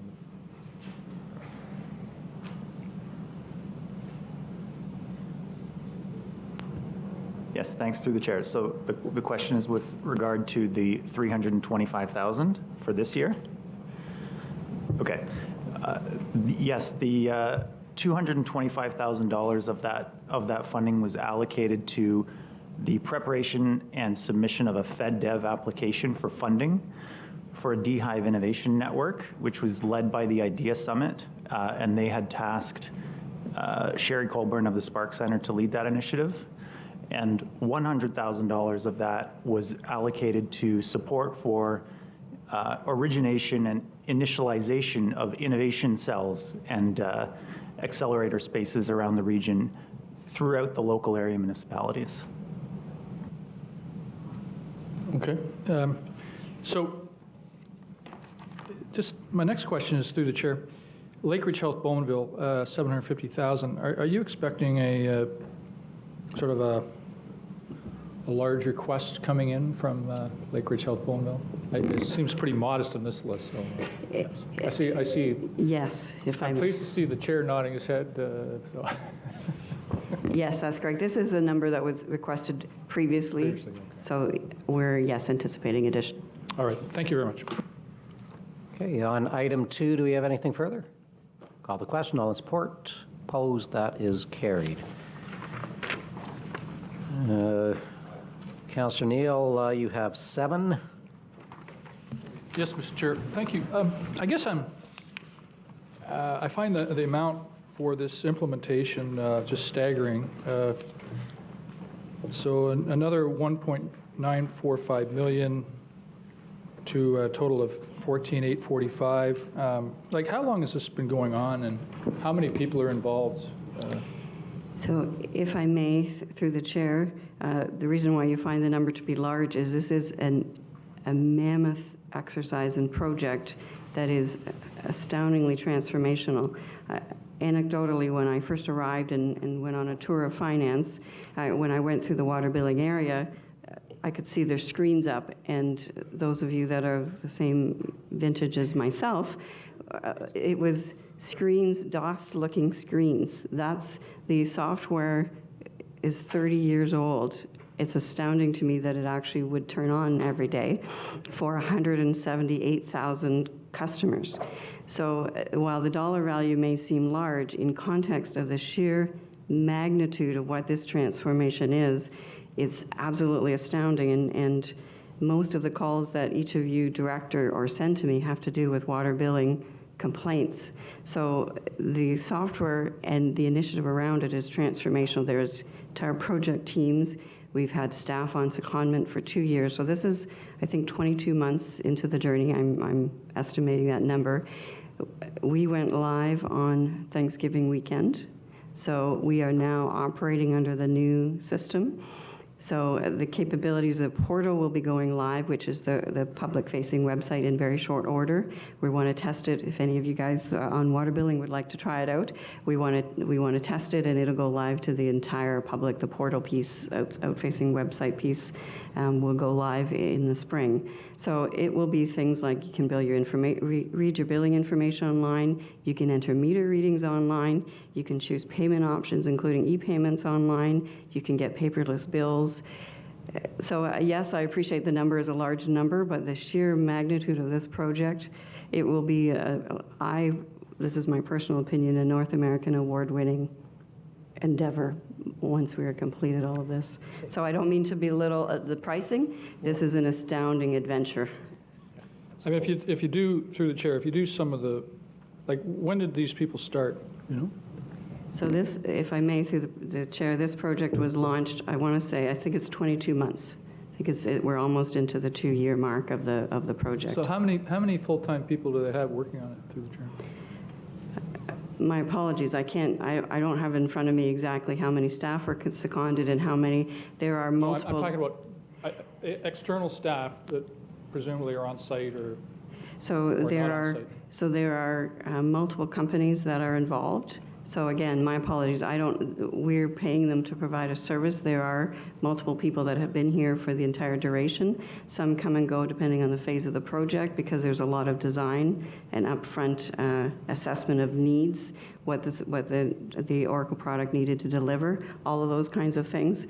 And then we worked through to training programs and go live practice and trials and all of the testing. There's something like 18 training programs that have taken place. I truly can't express to you the sheer volume. So there has been a lot on site. As I say, we have whole project rooms that have both consultants and dedicated staff on secondment to address it. Well, I guess, like, if you sort of assume a $200 billing rate for someone doing this type of work, that would be like 35 people working full-time for a year, or 17 people working full-time for 2 years. It just seems like a lot. Do we ever actually take a look at what they're charging us and say, you know, like, we're going to audit your bills, or like? So if I may, this has all been through RFP procurement processes, but as well, this is also, don't forget that total price tag included software acquisition, it included cloud hosting, it includes, so there's both Oracle and there is the customer care and billing software, there are the consultants for the design and implementation and transition, a lot of work on converting, so it would have included converting huge amounts of records and data across, because the old system has to be turned off. Right. So the querying of all that data. So I can't tell you how much per hour per person, because it is how much a major contract for all of those particular items. Through the chair, how much is just the part about hiring the people? Like, forget about the price of the software or whatever, but is there a price tag on? Because I assume these are external consultants that are being hired to run the integration or whatever. Is that, am I reading that correctly or not? So the contract with Black & Veatch, which is what you're looking at here being increased, that's the external consultant piece. Right, to basically provide the manpower, right? Is that their knowledge and expertise and training? So maybe I could ask you if you could just provide is it possible just to get a memo, just a one-liner or two-liners, just saying, you know, the total cost for man hours was X, you know? Like, I can endeavor to find what level of detail we have and provide you some information. Thank you very much. Okay. For clarification, that did go through an RFP? It went through the full procurement exercise. Again, it was before I arrived, but it went through a full procurement exercise. Thank you. Councillor John Neal. Yeah, just to refresh my memory then, did this also include the raw water billing? If I may, my apologies. I think the raw water might be something different, but I would have to get back to you on that. I'm not sure whether Works is familiar with that, but if not, we'd have to get back to you on that. I'm not sure how the raw water fits in. We'll get that to you. Okay, yeah, I'd be interested to know, because I know some people are just using it for cooling and et cetera, so. Yeah. And of course, the fire hydrant issue, that'd be a whole different, I don't know if that's a whole different set of, another process we'd be talking, but I don't know if it's going to be integrated into this or not. But anyways, thank you. Thanks. So, Councillor Neal, we'll get that, but there were individual budget items, as I recall, for the water taking. I'm going to call them units. So if you're looking at the fire hydrants and what was down,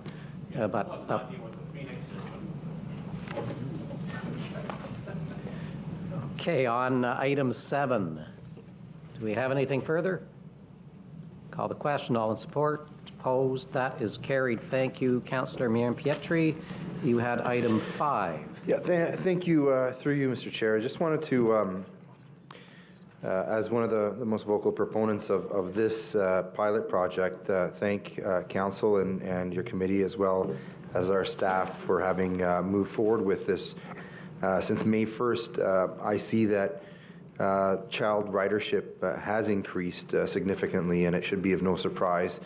The numbers are pretty big. Like, when you consider 42% month over month, at least between April and May, and then again a jump in ridership of another 35%, which is 16,000 riders in July, is huge. And I read the report, and I see that we're going to continue to move forward with the pilot project and try to assess how, you know, the system is sort of shaking out. But I think it's pretty clear from the early numbers that it's been a very successful project in line of transportation for families. And there's another element through you, Mr. Chair, that I think is going to help families further, and that's the ability for those to travel without an adult, from what I read in the report. And there's going to be some further outreach, and I wanted to ask through you what that would be when it comes to high school kids and students that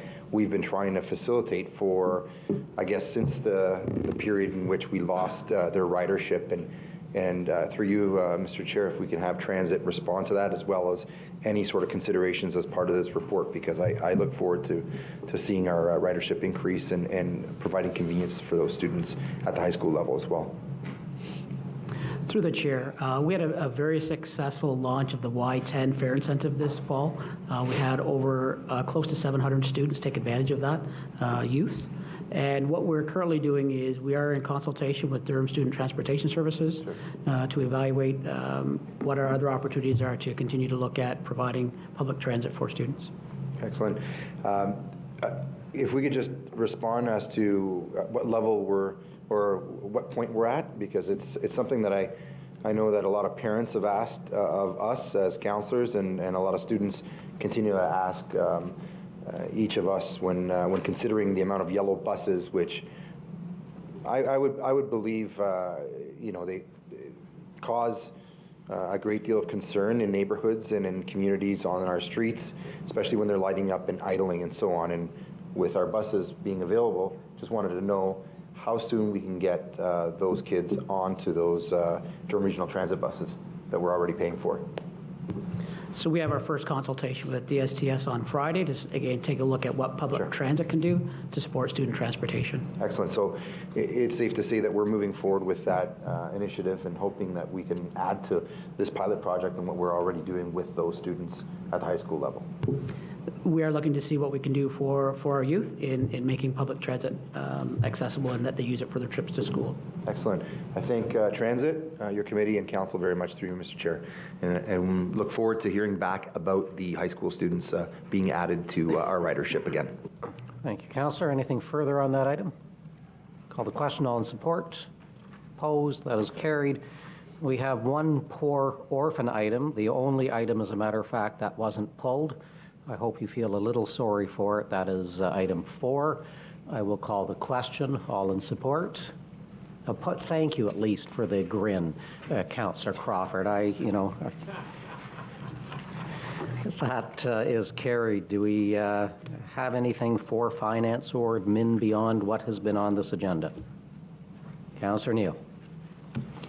Yeah, I was just before we resumed there, I was asking some questions to the group there at the front about staff vacancies. So it seems to me it's a common theme that when you look through, for example, there's an information report that you go through it and, we saved $500,000 in this department because of we didn't have to hire staff for 3 or 4 months or something like that. So it seems to roll, every department says the same thing. So what I'm wondering is, are we not taking a harder look at why do we need to fund those positions if we seem to get along fine without them for periods of time and no balls are dropped and so on. So I guess we were trying to have a quick conversation and resumed, but I'm just wondering if the staff, through you, Mr. Chair, can respond to that. So. The quick answer is yes, a deeper dive is going.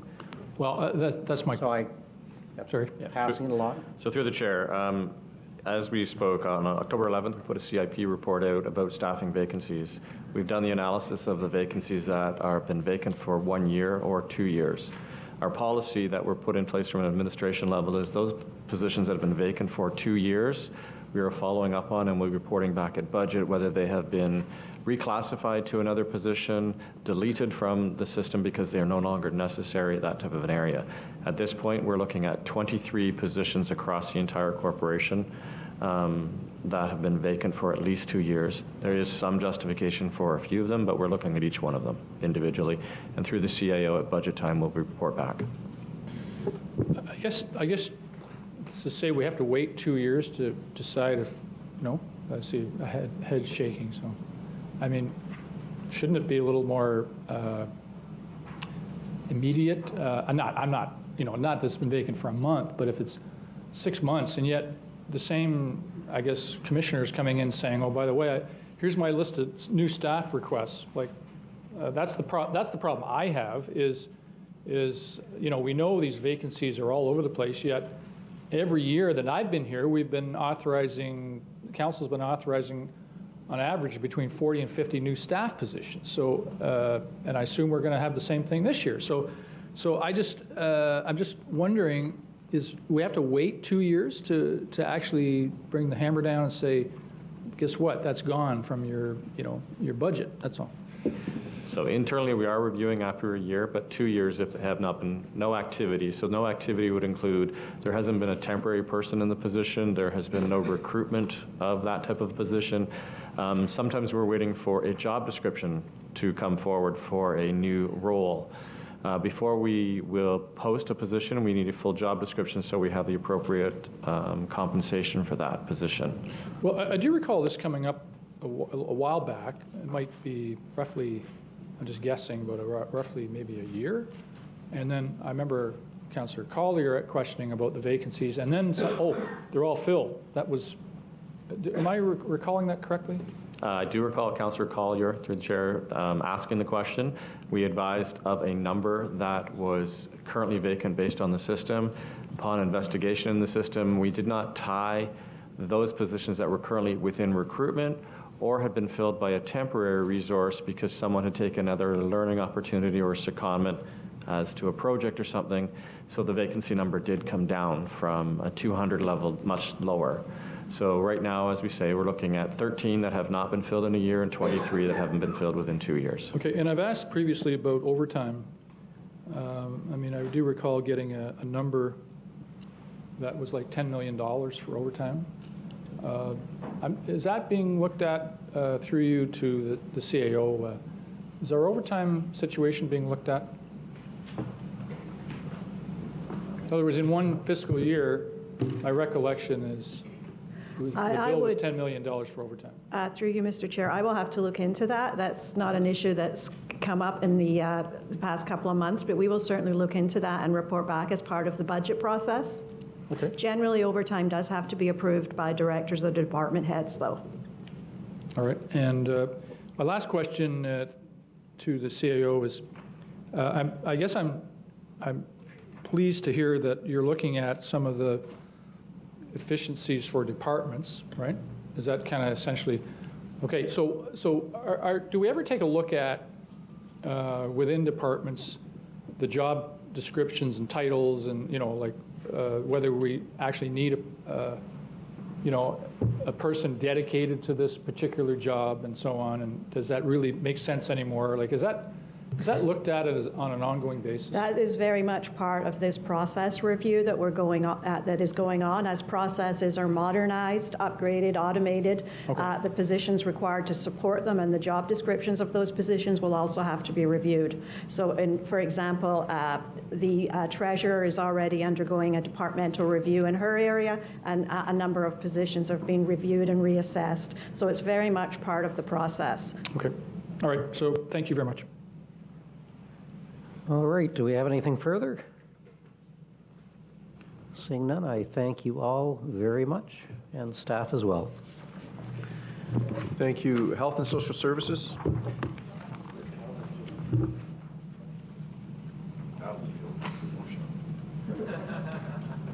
Okay. Moved by Councillor Dyes, seconded by Mayor Carter, that the recommendations contained in items 1 to 4, inclusive of report number 8 of Health and Social Services Committee, be adopted. Battlefield promotion. So I'm feeling pretty good about myself right about now. Okay. So report number 8 on Health and Social Services is in front of you. Any polls? I'm going to pull number 4. On the balance, all those in favor? Opposed? That's carried. I've pulled number 4. Is there anyone that would like to also speak to this item before the chair speaks? Being none. First of all, at the appropriate time, I'd ask for a recorded vote in regards to this motion, in regards to the opioid overdose emergency. It's quite a lengthy resolution, but I think it's important enough. I've said this before, and I think you have heard my comments. I'm not going to go on about it because I think it just will get tiresome if that's the case.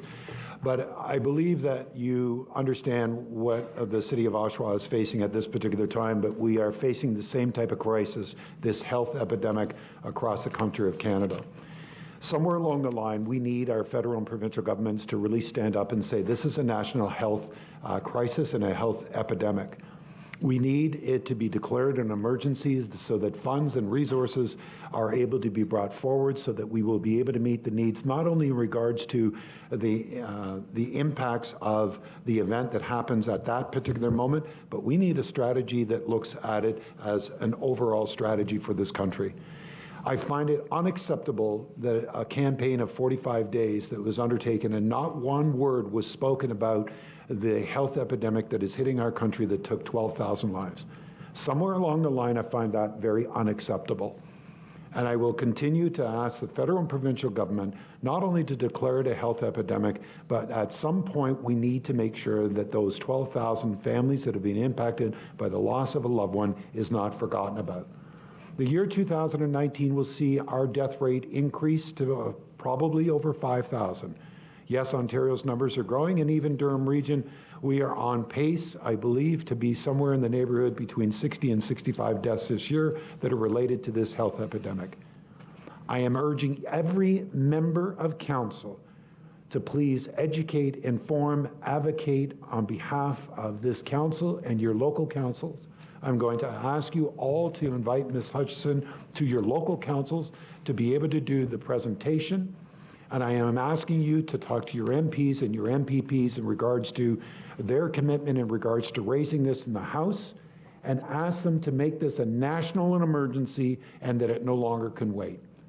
It is absolutely unacceptable that we lose 5,000 Canadians this year, and no one is speaking about it in the last 45 days of a campaign. This has more than just talking about the aspects of how these individuals are dying. It's about the hopelessness. It's about poverty. It's about lostness. It's about brokenness that is affecting every community across this country, including our unsheltered and those that are living rough. We can do better than what we're doing today. So I'm asking all of you for your support to advocate, educate, and inform those that don't understand. Hold our MPs and our MPPs, and I'm going to ask all of us to be able to advocate to the Prime Minister and the Premiers of our province that this is the moment that it no longer can be accepted to be ignored. Councillor Foster? Well, you've spoken, so we don't, but might I suggest, Mr. Chair, that you ask for a recorded vote, because I suspect it'll be unanimous, and that will be good on the record. Yes, sir, I would like that. So thank you very much. Mayor Carter? Yes, sir? Councillor John Neal. Councillor Neal? Sorry. Thanks, Mr. Mayor, for bringing this forward. I just wanted to ask, is the large Lumpco at all notified of this, or have you already brought this forward to them, that Lumpco organization, which is the large urban mayors caucus? Thank you very much for the question. And thank you very much for bringing this forward. Thank you. Thank you, Councillor Neal. What I can speak of in regards to Lumpco is that I've spoken to the chair. We have got a letter that was sent to the chair in regards to bringing this forward, a working group that would coordinate all information in regards to all local municipalities across the province of Ontario. I know that the next meeting it will be on our agenda, and I also know that Mayor Tory has also asked for a special meeting, I believe in November, to undertake this discussion, not only the extension of this health epidemic, but I believe he also wants us to undertake a discussion in regards to the effects and impacts of poverty in our communities. So that's my understanding, sir. Thank you, and I appreciate all you've done for this item. Thank you very much, Councillor Neal. Councillor Kerr. Thank you, Interim Chair Battlefield Promotion Carter. Just as a matter of context, would you be able to provide numbers on when the SARS epidemic incident came forward, how many people lost their lives? I believe my understanding from the information that we were able to receive this morning, I think 45 individuals were lost their battle in regards to SARS.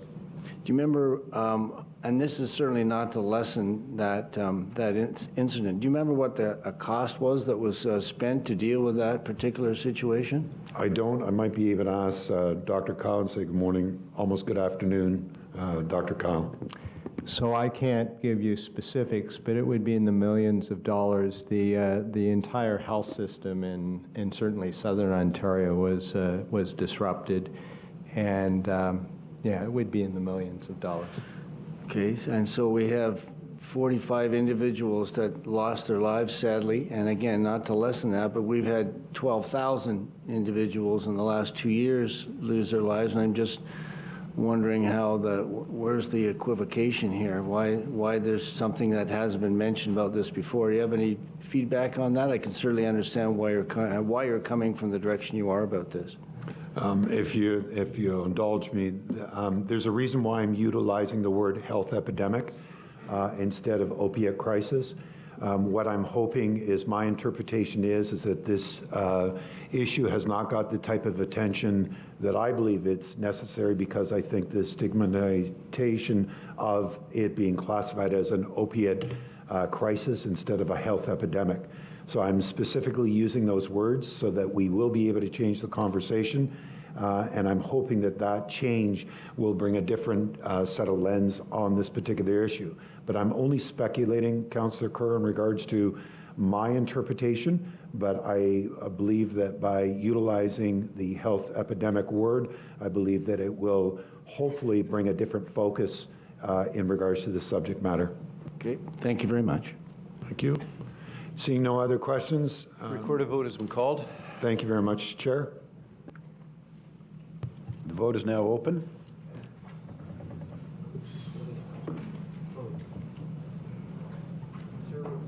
Councillor McLean is not in his seat. The vote is now closed.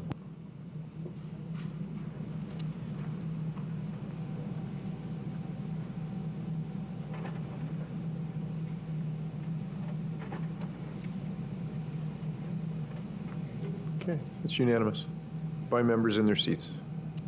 Thank you very much. Thank you very much. All those in favor of 4, have we done it? Okay. Any questions to Health or Social Services? Being none, thank you very much. Up next, I think, is Planning and Economic Development. Thank you, sir.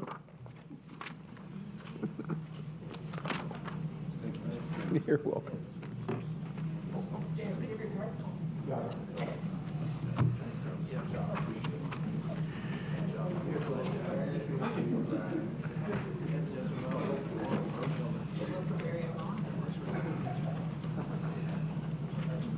Thank you, Mayor Ryan. Moved by Mayor Ryan, seconded by Councillor Joe Neal, that the recommendations contained in items 1 to 3, inclusive of report number 8 of the Planning and Economic Development Committee, be adopted. Number 2.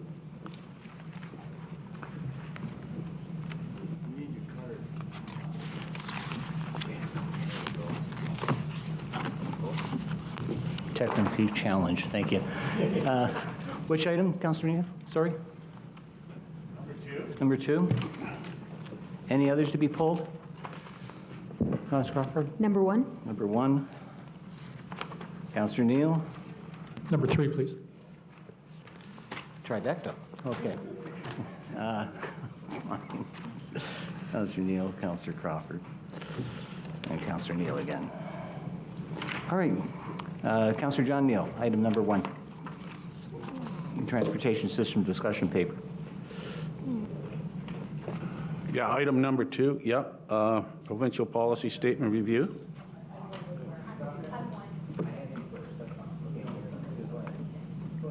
Go ahead. Yeah. Okay, thank you very much, Mr. Chair. On page 87 of the report, well, 3 of 4 of Planning and Development, Under the, I think it's number 17, is it?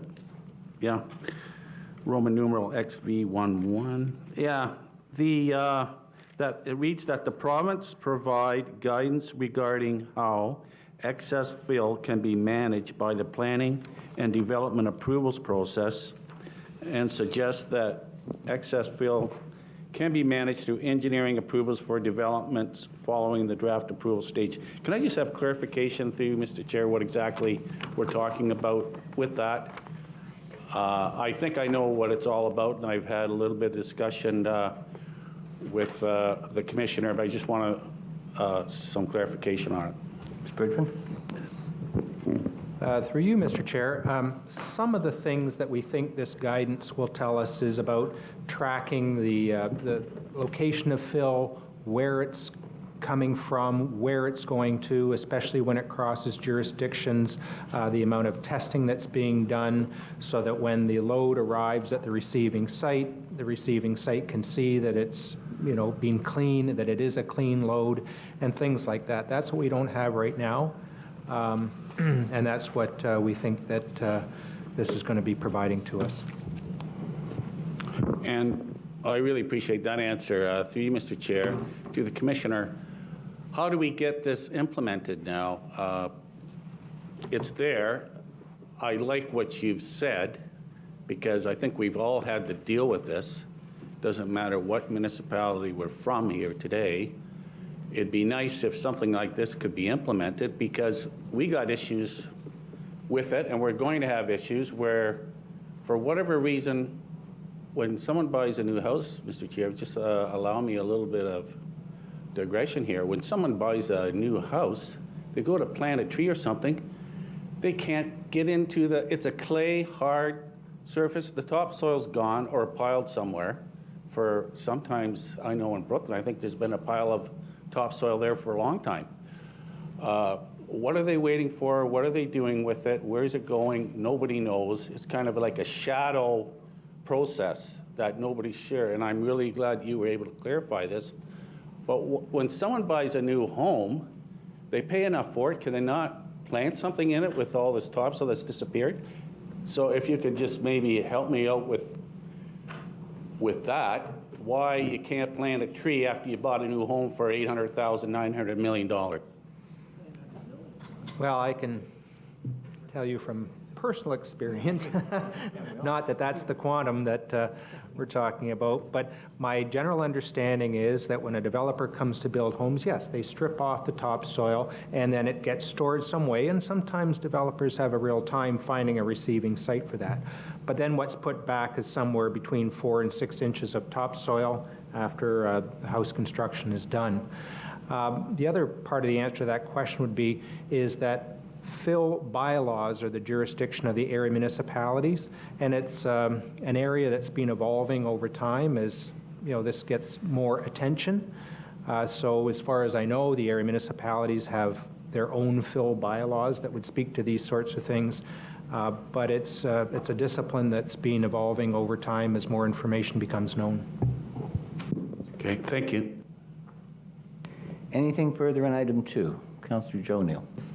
So has this already passed in terms of, have these comments already gone in?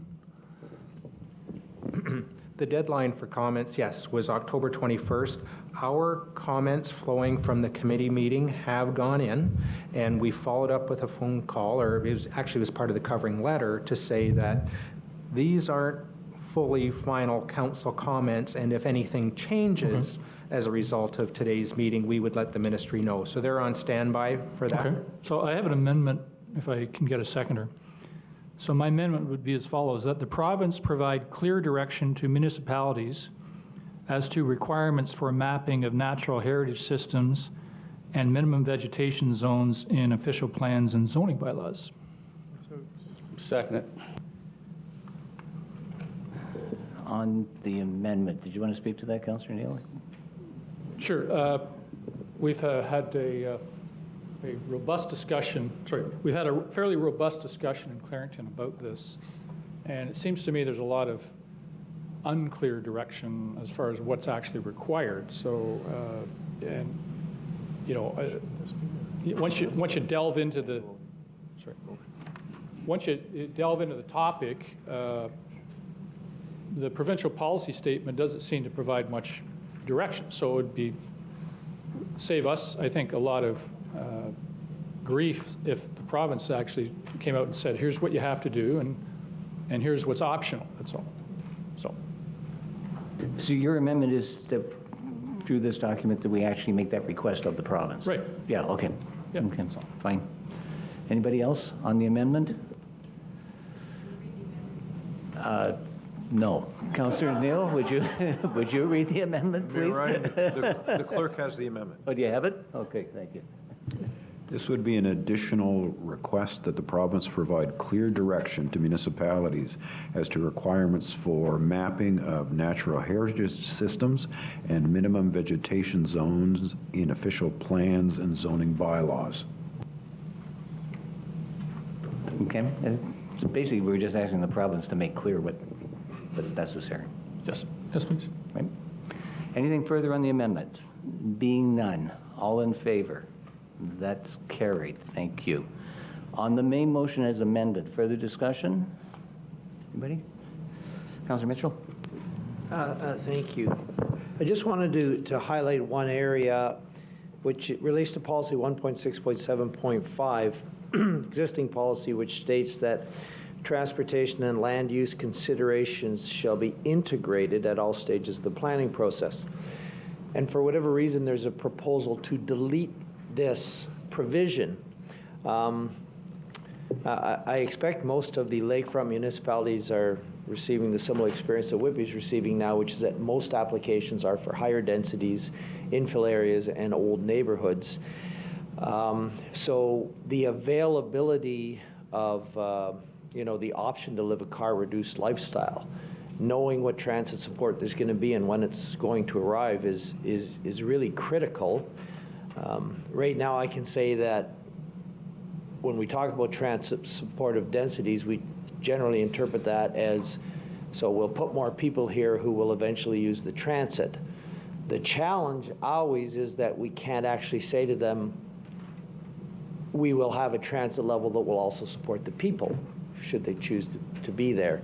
So this integration is for Whitby, and I expect for everyone along the lakeshore in particular, that's a really critical component. And I thank you, Commissioner, for making that request, and I certainly hope that is reconsidered, because trying to deal with higher densities in the absence of considerations of active transportation and transit will be a pretty unfortunate situation. Thank you. Anything further?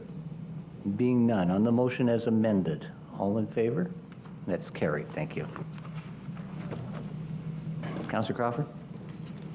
Thank you, Mr. Chair. Item number 1. My question on this is the Envision Durham. The recommendation is that the discussion papers be shared with a number of organizations. I'm wondering, will this be also shared with Vision Zero? The answer is yes.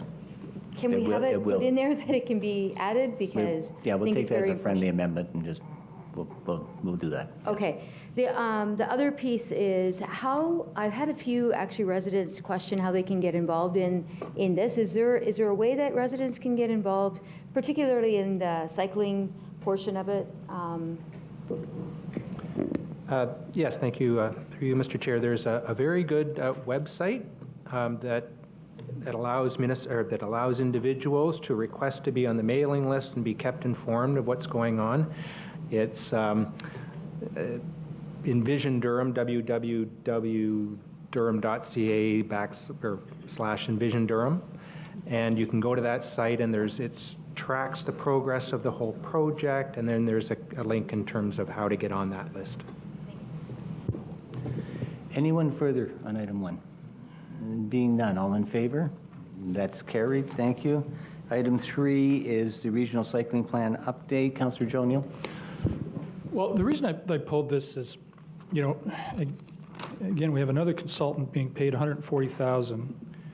I'd rather spend the $140,000 on actually putting in some bike lanes You know, if you go from where I live and you try to go, say, to downtown Oshawa by bike, it's pretty challenging, right? And so what's a consultant going to tell us? Well, we need bike lanes. Well, we know that already. And I have a problem when something is like, it's not the most complicated thing in the world, but between all our planning staff and all our engineering staff, we can't come up with this internally. I just don't accept it. I mean, I know you can always justify it, but so I'm just asking for a recorded vote on that. I'm sure it'll pass, but I just find, you know, instead of spending the 140 or 150,000 on some actual bike lanes, we're going to have a WSP look at it and provide us with a report and tell us what we already know. We need more bike lanes. Thank you. Recorded vote. Thank you. Further discussion or comment? And being none, recorded vote requested by Councillor Joe Neal. The vote is open.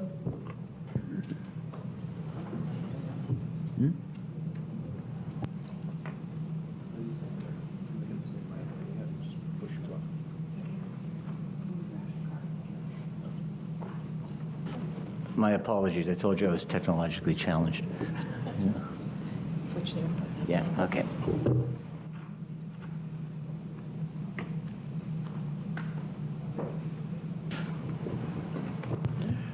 The vote is now closed.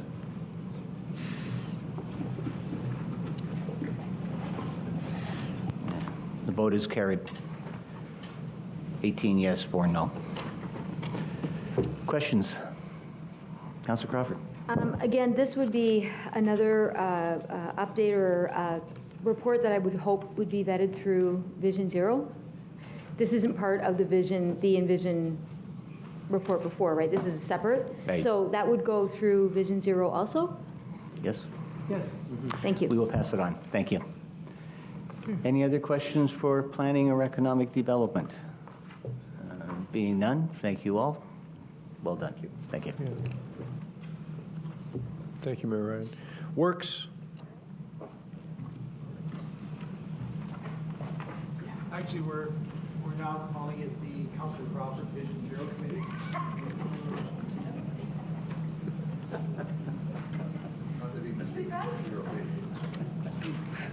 Thank you. Okay. Moved by Mayor Mitchell, seconded by Councillor Tito Dante Marion Pietri, that the recommendations contained in items 1 to 7, inclusive of report number 8 of the Works Committee, be adopted.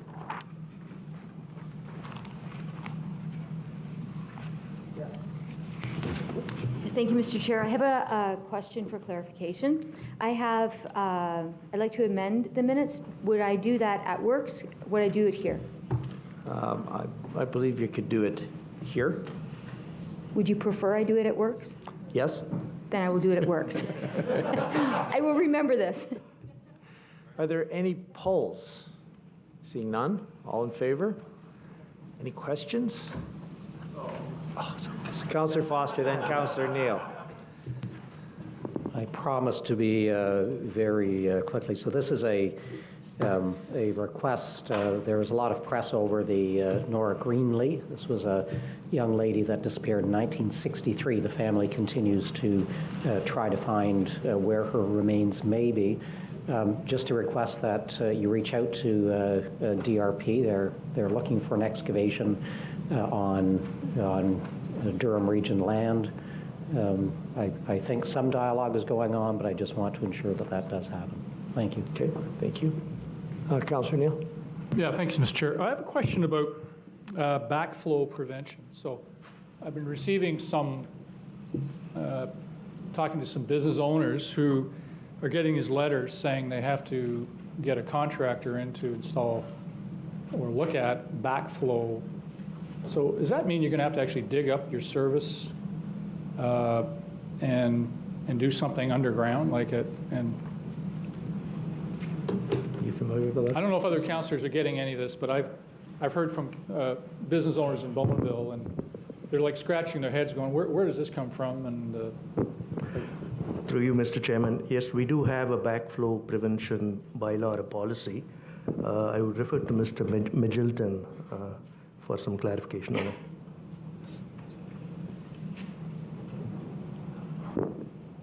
Yes, for industries, the backflow preventer should be in a separate room that is in the building. So it should be a matter of getting a plumber in to inspect that and to test that in the building. There shouldn't be any excavation required. Okay. Do you know, for example, so if you have a small commercial building, you know, do you know what that's going to cost the business owner, like to do that?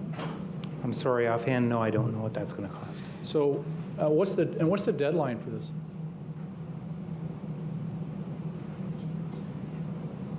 I'm not sure what the deadline is for that. Okay. We can get that information for you and send it directly to you if you'd like. So I guess what concerns me a bit is, so all the commercial business owners in Durham now have to hire a plumber to either do a report or install one of these. It's probably going to be $3 grand or so, I don't know, like to do that. Yet, you know, don't we still allow these water trucks to, you know, come up to a hydrant and hook up and, you know, merrily fill up their truck, no backflow prevention? Like, I just find that totally inconsistent that we allow these guys to do that, yet we're going to saddle the business owners with, every business owner in Durham is going to have to, you know, get a plumber and spend that kind of money. I just find that totally inconsistent, that's all. So, any comment on that? No. You don't have any comment? So, I guess, to you, Mr. Chair, like, am I correct that a lot of these hydrants that we allow the trucks to hook up to, and then they self-bill, no backflow? Like, I've watched them myself. I'm not sure that is correct. But. No, through you, Mr. Chairman, no. They are required to have a backflow prevention device, and when they apply for a hydrant permit, they need to show proof thereof. So you're saying that every hydrant that is being filled up with a truck is being done with backflow prevention? That's pretty much the requirement, including the hydrant meters. So the 10 stations that we have, they also come with the backflow prevention device to make sure you don't have that issue. I thought a couple of years ago there was a report from the Works Department talked about the problems with the lack of backflow prevention for these trucks. I can't speak to previous reports. Maybe it was lack of compliance at that time, but I know the requirement is to have one. We can get back to you on whether it's an issue now. So do all the trucks that, for example, fill up and then they go and water all the construction projects, are you saying they all have backflow prevention? I'm pretty sure, and Mr. Midgelton may be able to validate it. If not, we'll get back to you. I'm pretty sure they need to, including the metered locations. So back to the policy, though. Like if you have a small commercial building that's basically the same as a residence, I'm just wondering what the thinking was, why that was so important to have backflow prevention versus every house doesn't have that, right? Like, so what's the danger posed by a small commercial business that, not industrial, right? Yeah, I'm going to speculate it has to do with like what could backflow in terms of the content of the commercial vehicle. Again, like no, like I'm just saying you're an office, okay? Like you're not you have, that's it. So I just find it you're burdening business owners who, you know, they have to pay high commercial taxes as it is. Yet, you know, there's this additional requirement. I'm just saying I'm hearing. There's a lot of head scratching out there amongst you know. We can certainly get back to you with the history on like how it came about. Okay, is that something that we can change? Well, I suppose I don't personally. I don't recall. So this did come before us. Oh, I understand. And it relates to water, so it's kind of, because I asked at that time, it's kind of curious because the water's coming in under pressure. So how can anything backflow, unlike on a sewage system? But the report was adopted. But you know we can. Is that something we can take another look at, Mr. Chair? Is what I'm asking. Sure, I'll look at it. Yeah. Okay, and would that be at the Works Committee itself, or? We'll get the report back in front of Works Committee members, all members of council. We'll just circulate it for okay, appreciate that. As a reminder, and we'll take it from there. Okay. I had another question about, and there was a a TSP exceedance, a total suspended particulate exceedance, back in May of 2019. So what I was wondering was, the report said the exceedance, since it was the opinion that since the winds on that day were coming from the east, it couldn't have been the incinerator. Yet the first page says it was, that's the quote upwind monitoring station. So I'm just wondering, how much information did you actually get from the consultant about their analysis of that? Because it seems to me that if the wind was coming from the east, then it was blowing in the direction of the upwind monitoring station, which is where the exceedance was recorded. So.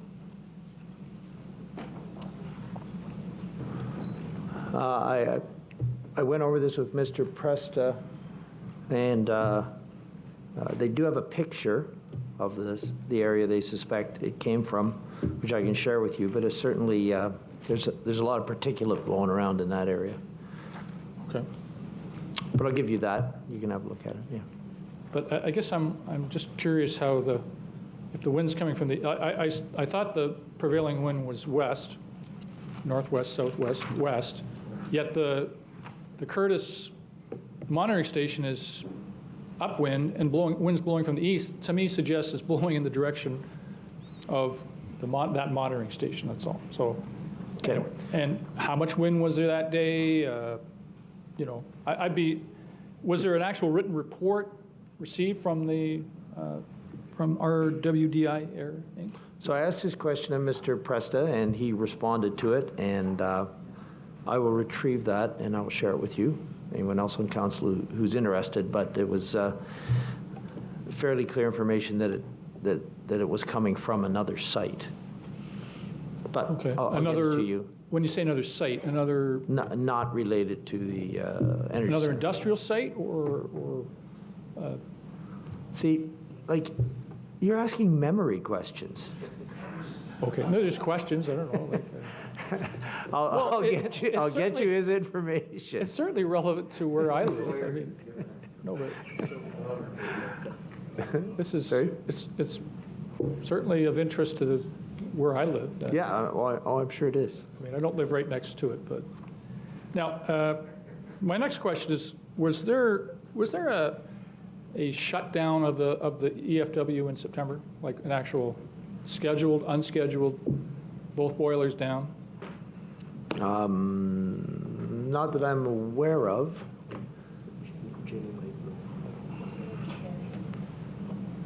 Anyone? No? Okay. Sorry, Mark, I had to leave for an emergency, I think. The answer's no, I take. Okay.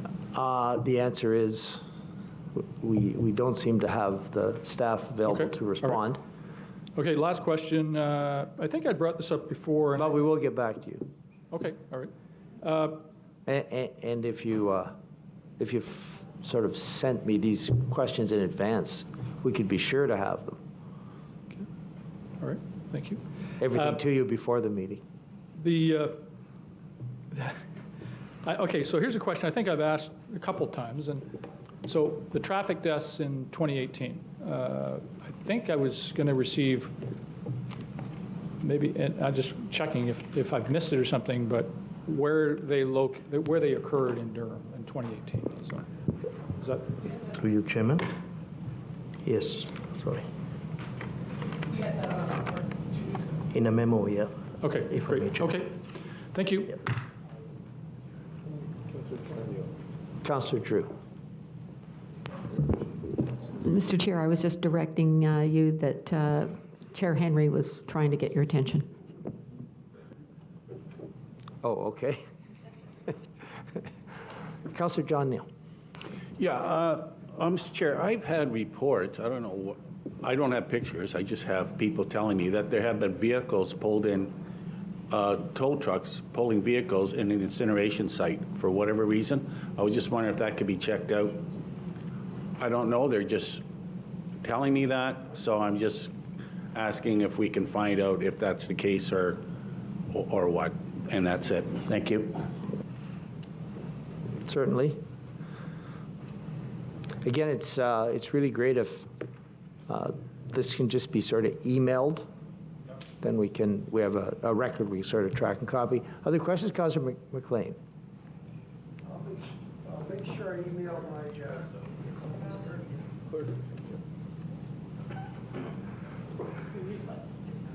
I'll make sure I email the next question. Thank you. But two questions.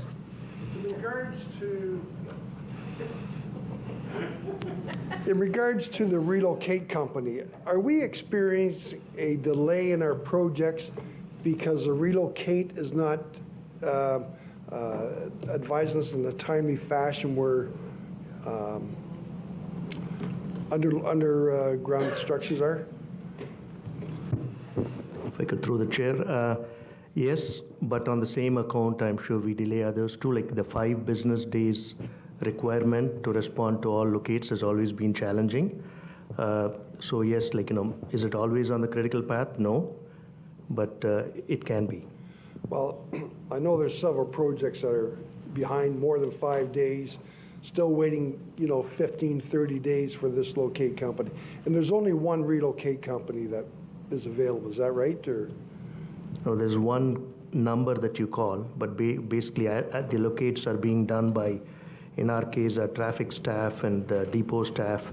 So any number of companies can be doing locates depending on the location. I certainly don't want to put staff to a lot of work to find out how many projects are delayed by how many days, but I think it's important that we keep on top of these people to get it in a much timely fashion as dictated by the contracts.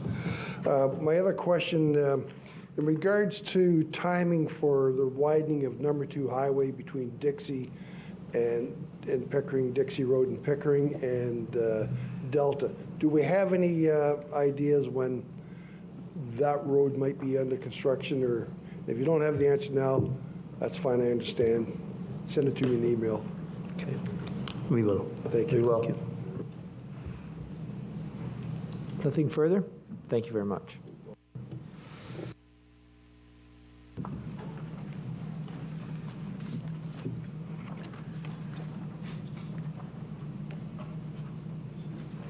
Okay, members of council, we'll move on to item 10, which is unfinished business. There is no unfinished business. Item number 11, other business. Mayor Carter.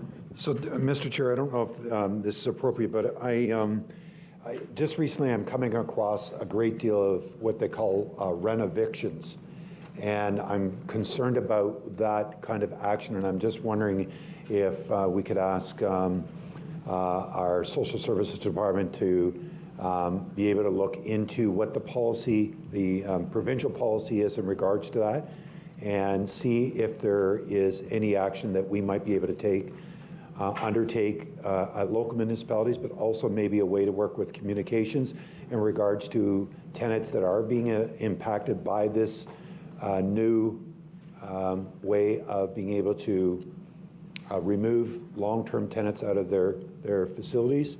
And I'm just wondering if we could work together in regards to it, sir. And I don't know if you're aware of what I'm speaking of. I'm not aware, but I would also ask if they could make sure that the staff at the Community Justice Hub at the Durham Legal Service or Durham Legal Clinic would also be made aware of options. Thank you. So I'll take whatever direction is necessary, but I just... Staff is taking it as direction. Thank you very much, Mr. Chairman. Okay, any other business? Seeing none, members of council, as you leave today, please take a photo of what's out in front of this building, share it on your social media account. I think it is a great message on what we do and how we collect plastics and how we can make a difference. I really do want to thank the staff involved in making that happen, and I'm sure it brought to your attention when you walked in today the challenges that we have, and remembering that's only a third of today's, or yesterday's. Councillor Ash. Thank you, Mr. Chair. It's moved by myself and second by Councillor Anderson that bylaw number 48 and 49, 2019 inclusive be passed. Okay, on bylaws 48 and 49. All those in favor? Opposed? None. Mr. Chair, it's moved by myself and second by Councillor Anderson that bylaw number 50, 2019 being a bylaw to confirm the proceedings of the Council of the Regional Municipality of Durham at their meeting held on 23rd day of October 2019 be passed. All those in favor? Opposed? None, that carries. Councillor Tyler Moran. No, it's your time. It's a motion to adjourn, and I'd like you to do that. Thank you. Seconded by Councillor Yamada. All those in favor of adjournment? Anybody wanting to stay? None. That carries. Have a wonderful day. Thank you to staff.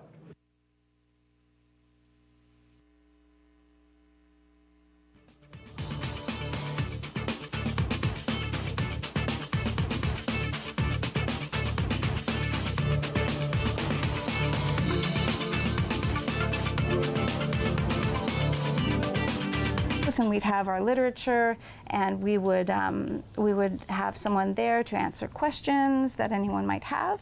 Once I get those requests, I kind of triage them, and then I reach out to various ambassadors to see if they're interested in attending, and then we coordinate the event and we go from there. Okay. And I am also, as Sharon is, an ambassador advocate, and I do speaking presentations, and I also do some advocacy work. So I know we talked a little bit before, the show was going to air today about, both of you, and I asked if it would be okay if we would share, your stories with our viewers today. Sharon, so I'll start with you first again because you're sitting directly beside me. But can you tell our viewers about when you started to realize, in your age when your eyesight was deteriorating, and how did you cope with that, and what kind of experiences, like personally and physically, that you had to endure? Well, actually, I found out when I was 40. I was having trouble with words that were looking kind of foggy. I'd see part of a word clear, but not all of it. So I went down to St. Mike's, and they did testing, and they said I had hereditary macular degeneration.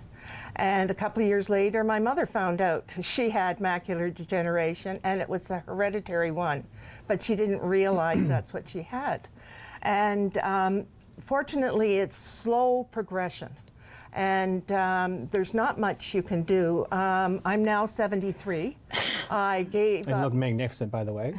Sorry? And you look magnificent, by the way. Thank you, sir. But I found out that eventually I was going to have to stop driving. I was driving for almost 50 years, and I think that was the hardest thing to ever admit to. But then I thought, well, I have to do it.